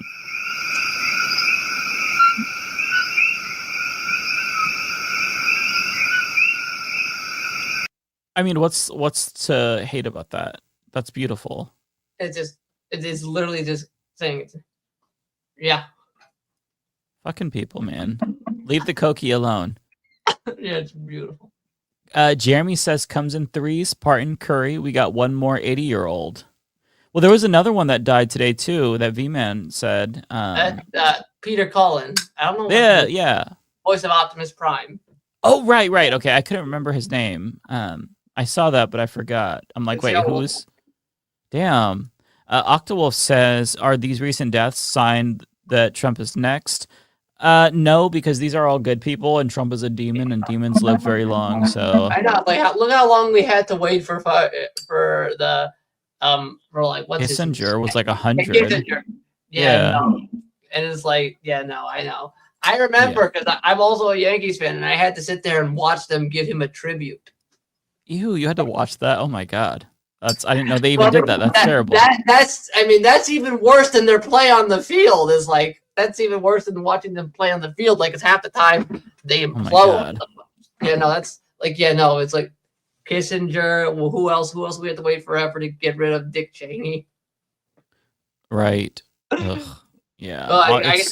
I can tell you, Puerto Rican Satan died in 2020. His name is Carlos Romero Barcelo. They call him. Basically, he orchestrated the Puerto Rican Watergate. Well, rest in peace, sir. Yeah. So what he did is basically he basically organized in this allegedly because he never found guilty, but basically in the 1970s, two Puerto Rican activists, protest activists, went to a tower to broadcast messages protesting the political persecution of political prisoners. What they didn't know was that they were being tricked, that it was all a setup for a police ambush. And so they get there into the mountains, Cerro Maravilla. They get shot. The governor portrays it as, a heroic stand of Puerto Rican police against vicious terrorists. Of course, eventually, the cracks form in the story. And, eventually the opposition party wins the controlled legislative assembly, the Popular Democratic Party. And so what they do is they hold a commission and a hearing. They find out none of what they said was true. The reality of it is these two men surrendered immediately, were beaten, and were executed in the back of the head. And they covered this all up. And the Puerto Rican That's so much more scandalous than Watergate. Damn. Oh, yeah, no, yeah. And somehow this guy got after he served as governor, he got elected to resident commissioner. Yeah, no. And he died in 2020, you said? Yeah, but He's I will say probably that old. Somebody said Strom Thurmond died when he was 100. That's fucking crazy. yeah, no, actually, I do have a video of him actually because he admitted the quiet part out loud. You know, I think, do I have a video of him in here? No, actually, I don't have a video. But what he admitted is the truth of the Puerto Rican statehood movement in an interview before he died, where he said they sold out the leadership sold out the movement to wealthy elites. And he says it, the quiet part out loud, he says sold out to statehood. He's like, Fortunio abrió la puerta al enemigo de la eternidad. And he says Fortunio opened the doors to the enemies of statehood, the governor in 2012. They always admit that shit in their deathbed, though. Oh, yeah, Republicans too. Yeah, no, he said the quiet part. Like he says, oh, you know, this act, because the problem with the Act 60 class thing is it only works if Puerto Rico remains a territory. It only works because it relies on Section 933 of the tax code, which exempts territorial residents from paying federal income tax unless you work a government job. So it relies on that it relies on 933 to work. So the moment you become a state, 933 goes away. So why is this political? So you just created this class of tax exiles, Brock Pierce, Jake Paul, Logan Paul, all sorts of guys. Why on God's green earth would they want those tax incentives to go away? Right. They don't. So what are they going to do? They're going to use their capital to influence elections. In fact, over $1 million has been over $1 million has been spent by the Act 60 class since 2012, I think it was, since it's gone into effect. I mean, because Puerto Rican elections are dirt cheap because, you know, it's already broke there to begin with. But yeah, they do that. Yeah. Wow. Okay. Octopath. I didn't read this one right. No, I didn't read this one. I'm a self-taught in game development and design. Well, that's really cool. Yeah, no, I gotta practice. That's cool. That's very cool, though. That's very cool. Somebody mentioned Somebody mentioned Fred Hampton in the chat. Spec says it's hilarious to see the GTA 6 reactions because dumb. I haven't seen the discourse or any of the reactions. I just watched it myself before coming on, so I don't know what people are saying. Are they saying it's woke or something? I don't even fucking know. I'm not gonna look. I'm just gonna have my own opinion. I don't even care. I'm tired of reacting to reactions and seeing reactions. I've got fatigue on hearing people's opinions about pop culture. That's just insufferable. TVXQ, thanks for the 5. Did you know that Natalie Harp's brother is a leftist who lives in Nicaragua and supports the Sandinista? What? Supports the Sandinista government? Name is Preston Robert Harp. That's fucking crazy. Now I'm curious about like their family. Like, they went in polar opposite directions. I did not know this. That's a really interesting fact. Yeah, no, that I heard. I knew he was left leaning, but I didn't know that much. I'm like, I just want to imagine it's just like it's like Ned Flanders' family, and she's just a black sheep. It's like Ned Flanders' grandparents are like fucking like hippies, and then she's just a maybe.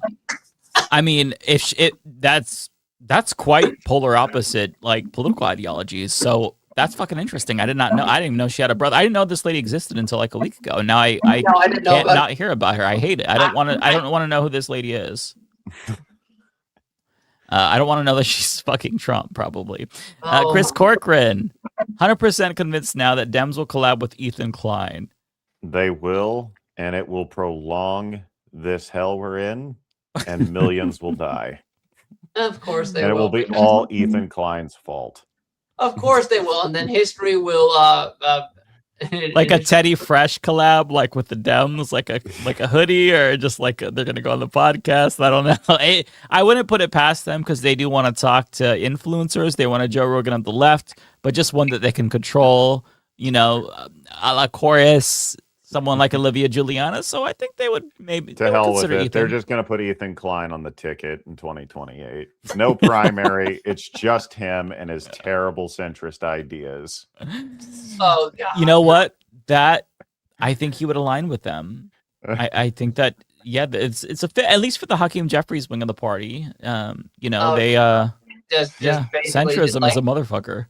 No, it's like it's like centrism, just it's like the birth. Centrism is the birthplace of fascism. Jeremy Elwood says farmers take an L since Reagan, who destroyed dairy. Well, Kowalski's not taking L's; it's just dubs. Not necessarily Reagan. That is just capitalism. That there were a lot of long-standing trends that led to that. No, I wish. I always wish that like Reagan and fucking Margaret Thatcher. It's like the two of the 80s. Like I wish Americans had the vitriolic hatred of Reagan that the Brits have of Thatcher.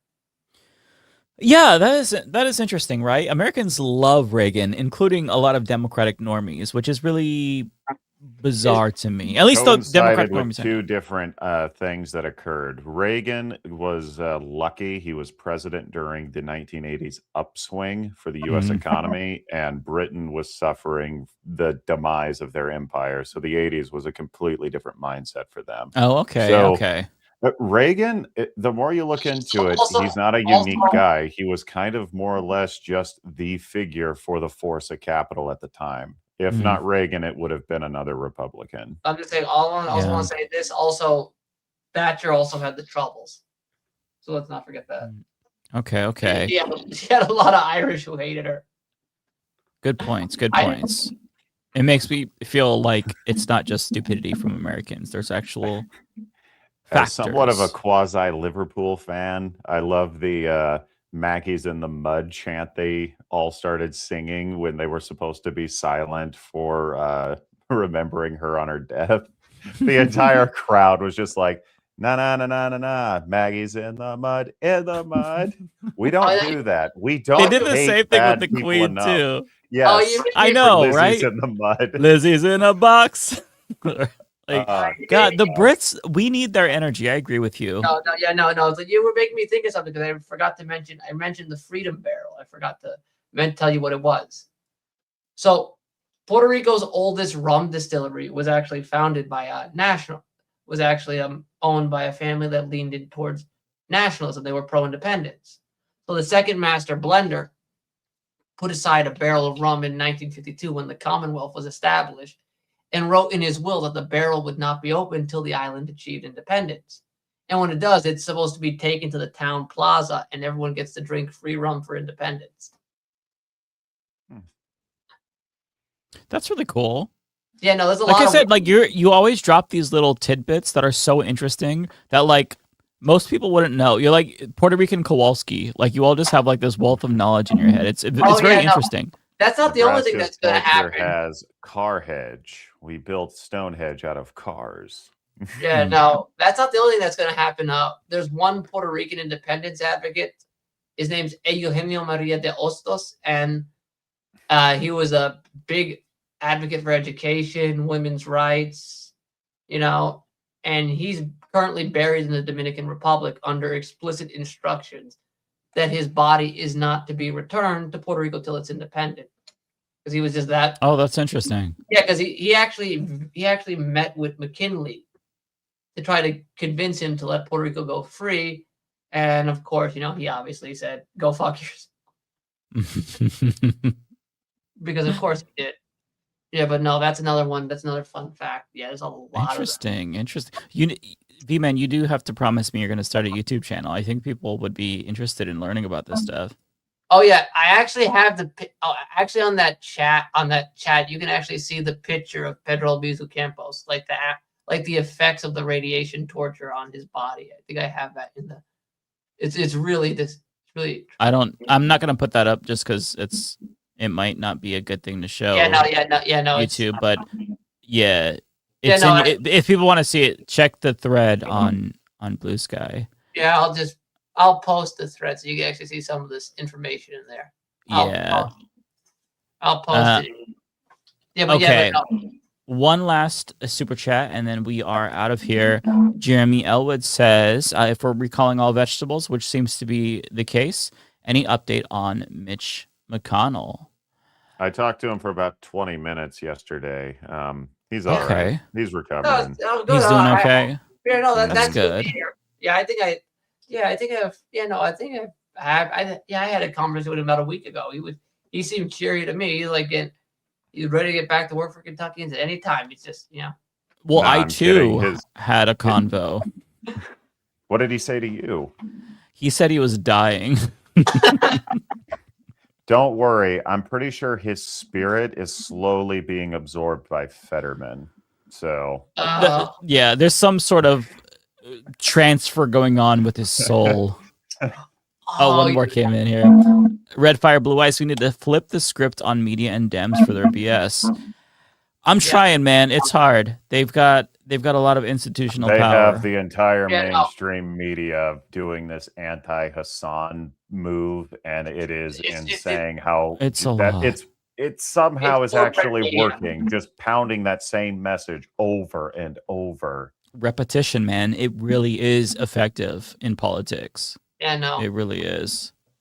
Oh, well, look at who showed up as we're done with super chats. Oh, what? Wait, hold on. What? I thought we were just getting started. We were literally about to get out of here. Are you, motherfucker? Are you going to extend the show another hour? I swear to God, Matt. I thought we were just getting started. I thought we decided. I thought we were agreed on an 11:30 start time tonight. What's going on?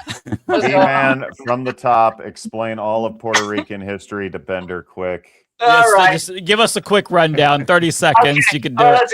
All right, let's go. Let's go. U.S. invades Puerto Rico in 1898. Destroys faster. You got it. So, U.S. disassembles the Union Party through citizenship. Federal Music Campos organizes labor strikes. La Junta. Kowalski, quick, aggro. There is no water left under Arizona. The state will be destroyed. You need to get out while you can. Head to Boise. We're all dying. Climate change is killing us all. That was basically the show, man. Yeah. There is one joke I want to get done because this has always made me laugh. And people always make the joke about Trump. People always make the joke about Trump speaking to the president of Puerto Rico. But here's the funny thing. That's a real person. His name is Francisco Ramirez Medina. And it's not Gonzalez? No.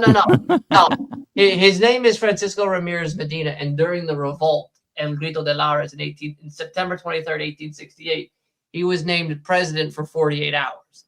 No one knows what happened to him after those. I didn't. That's cool. Yeah, his one and only act is. It was like a Make-A-Wish president. Yeah, no. His two acts as president were to establish a cabinet and abolish slavery. Okay. You know what? I'd vote for that. Oh, by the way, Looney Tunes just sent the chat. Your excuse, Matt, for not showing up. Explain yourself, sir.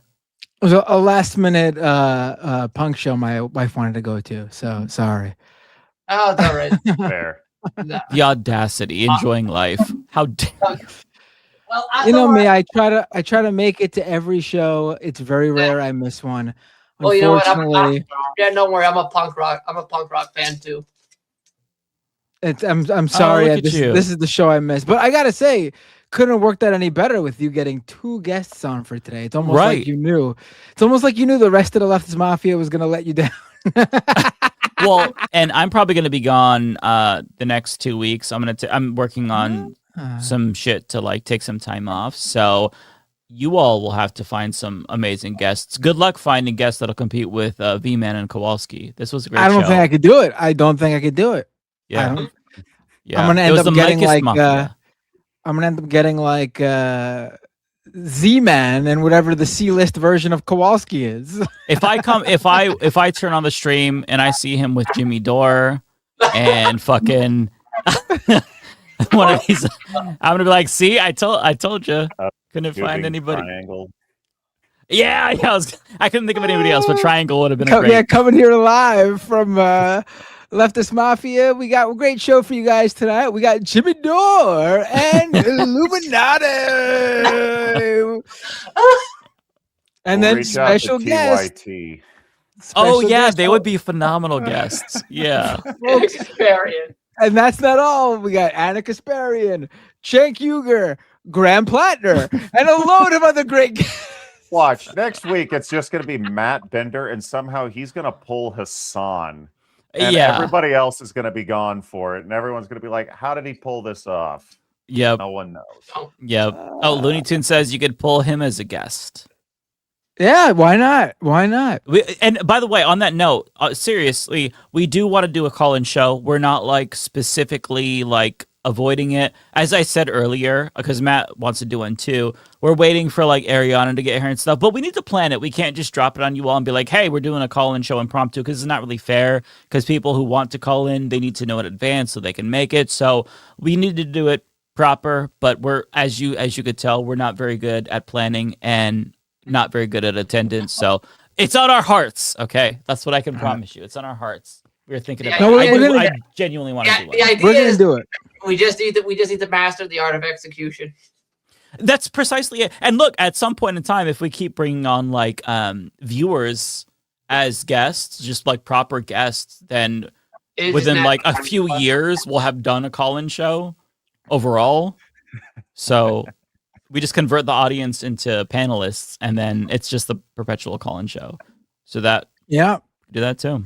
I mean, I was doing, before I stopped doing, I got to start doing my stream again, but my stream went from doing weekly guests to eventually I was just doing call-in shows every week, because honestly, I was having so much fun doing it. I genuinely enjoy the call-in shows a lot. It's really nice to hear from people. On so much WWE knowledge without your show, Matt. It is. Yeah, I just got burnt out. I took a nice break from doing it, and now I'm ready to get back into it. I mean, that's the thing. It's like once you take a break, then it's hard to come back, though, even though you feel the inclination. I was doing Twitch streams every week, and it's been a couple of years, and I no longer feel the inclination to go back to Twitch. But I was doing it a lot, and when I left, I was like, man, I need to get back to doing that. And now I'm like, I'm okay. I'm just streaming Leftist Mafia on Twitch. I think that's good enough. So yeah, that's what but then, you start to get the itch again, There's a new Fortnite season. I gotta stream that. I gotta get into game streaming. That's what all the kids are talking about Fortnite today. That's the number one video game they're focused on. Sure. No, it was very funny.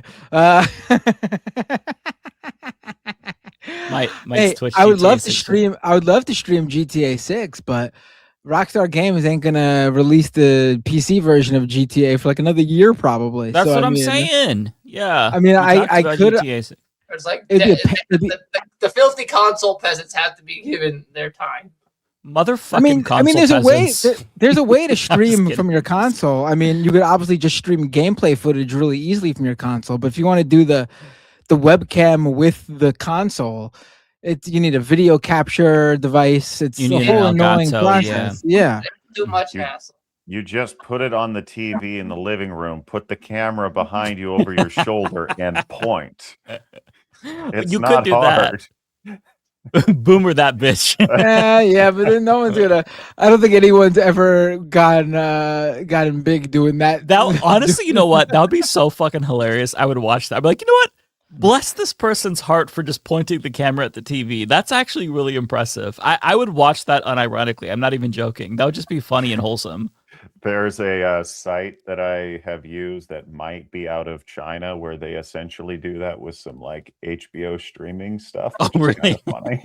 You usually get that like, you get like a good, not that I would ever pirate, but I've heard stories that you download these movies and it's just somebody like pointing a camera at the theater screen, filming the entire thing on their phone. Oh, my favorite. There's people laughing and stuff.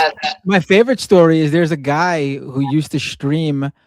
He used to live stream UFC pay-per-views, and he would put himself imposed over in the corner, like a green screen footage of him in the corner, holding a remote control, pretending he's playing a game. So Twitch thought he was playing an MMA fighting game, but he was just pirating the UFC pay-per-view streams for everybody tuning in. Do you get what I'm saying? That's brilliant. That's hilarious. His streams would. I mean, eventually, I feel like the automatic detectors would have picked up on that or something. I mean, this was a couple of years. This was a couple of years ago, so maybe now you couldn't get away with it. But this guy would basically stream UFC pay-per-views with him, webcam footage in the corner of him live holding a game controller, pretending to play a game, so it looked like, to I guess at the time, whatever was detecting this stuff thought he was just live streaming gameplay footage of him playing a fighting game. Devious, but Yeah. based. I really like that. I appreciate that. That's a man of the people. Probably can't get away with it anymore, but it was funny when it was happening. You could never get away with that if it was a Nintendo game. They will break down your door and fuck you up. Like they will physically beat you if you try to stream one of their things illegally. It's crazy. Unless you're Twitter or the U.S. government, then you can steal their assets, and then they're fine with that. Yeah, no. If you're filthy peasant, they will send the bullet bills after you. Yeah.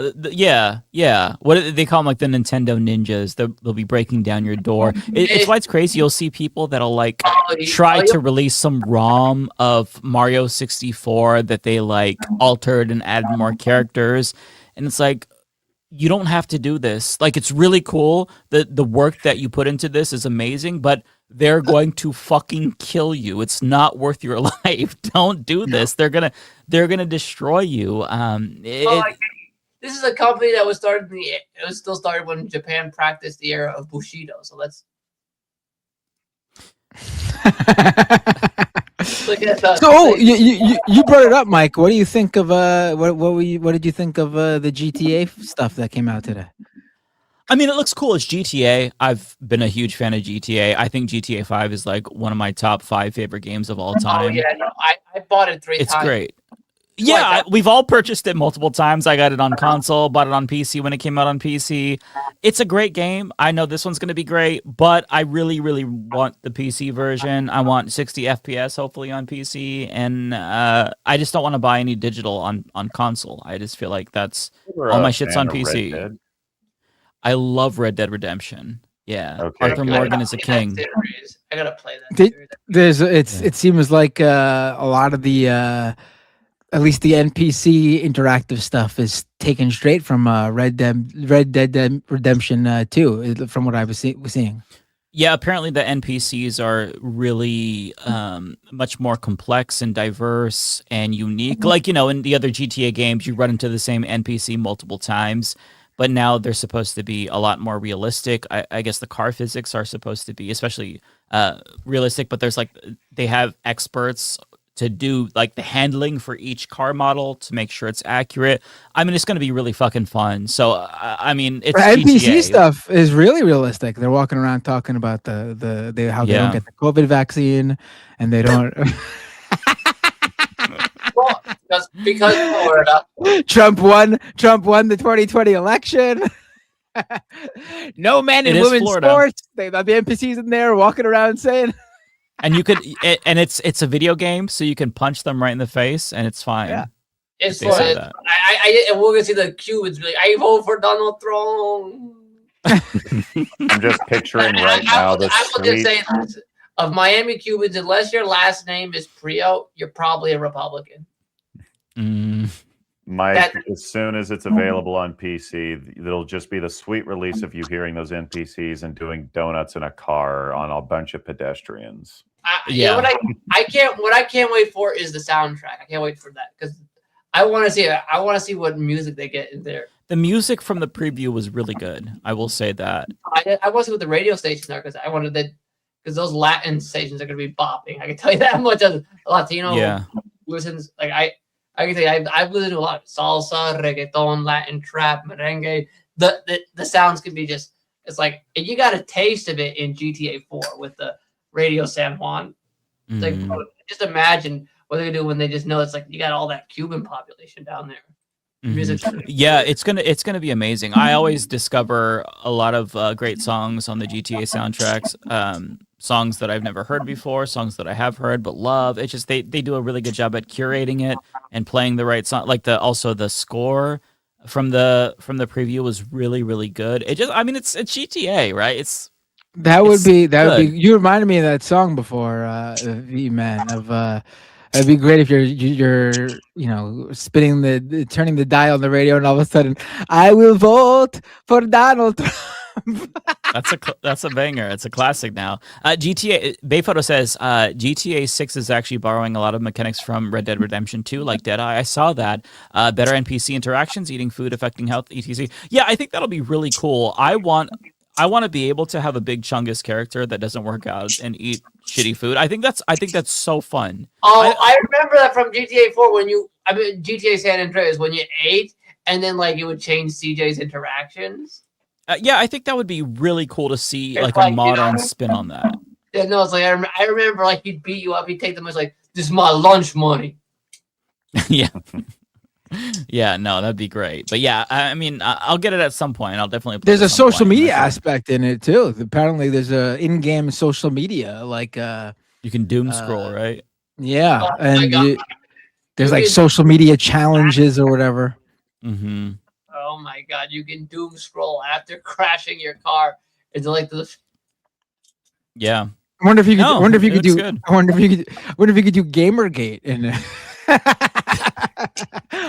harass women and do it, claim it on social media while claiming it's for ethics and gaming journalism.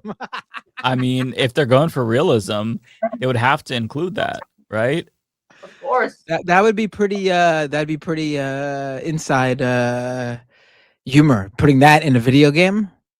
Yeah.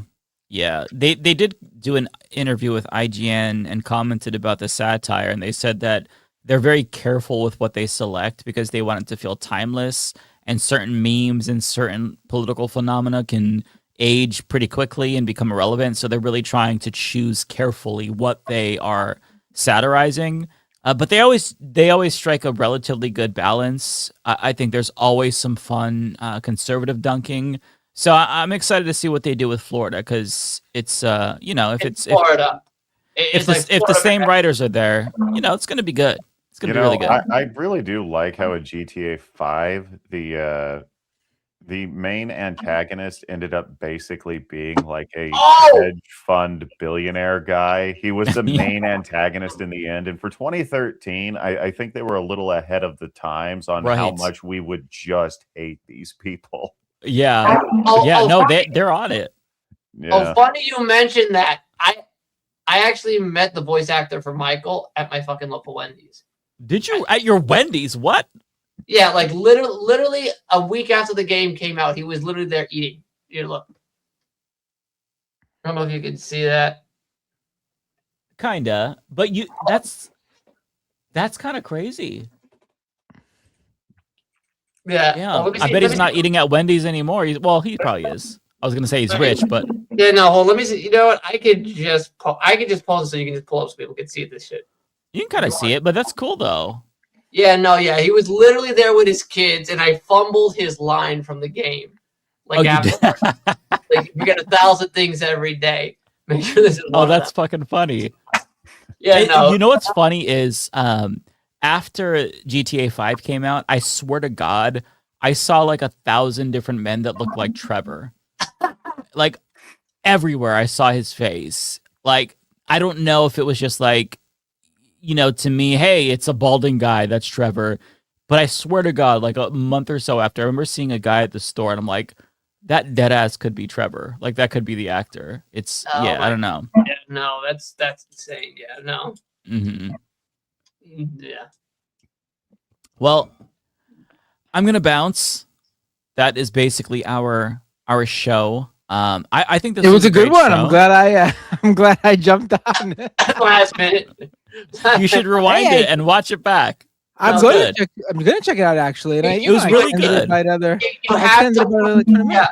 You have to watch the Spanish attack ad. That shit was. That's a very good. Yeah, a Red Scare attack ad in Spanish. You don't have to speak Spanish to understand how amazing it is. So, yeah, I'd highly encourage people to watch that. But yeah, the whole show was great. So definitely rewind it, Matt, and watch it. I'm gonna hold you to that. Next week I'll quiz you. Well, I won't be here next week, but I'm gonna quiz you when I come back and ask you about specifics. Hey, sounds good to me. All right. I better get going. My babies are probably getting crazy because they haven't been walked yet. All right. Well, you all take care. It's been so nice. Again, thank you so much. Who should we raid? I don't think I have much viewers, so I'm just gonna not raid anybody. I have hold on. I'm gonna raid someone really quick. Let's see. I'm gonna raid Amy EC3 really quick. Okay. I don't even have Twitch pulled up, so I'll just not worry about it. I usually don't have too many. I jump on for 20 minutes and I got my whole system ready to go. And you were here for how many hours? And you didn't even have Twitch open? Unbelievable. I closed all my windows. The show is over, Matt. All right. We finished. Well, it was a pleasure to see like you guys. 20 I'm so glad minutes, I'm so glad I caught the tail end. It's like Matt is the person who, when we're about to get out of class and the teacher's like, okay, well, we could go unless there's anybody that has questions. Matt's the person that raises his hand and extends class. You just did that to us, Matt. We were about to get out of here, and you just did that. Opposite of an Irish goodbye. Yeah, my dog, my dog's Lions and Lucy are severely disappointed. Yeah. All right, you all take care. It was so nice meeting VMan, and thank you, Kowalski, for coming on. Matt, nice seeing you. I will see you in a couple of weeks when I'm back. I'll take my hiatus next, and yeah, I'll be back in a few weeks. So take care, everybody. All right, peace. Bye.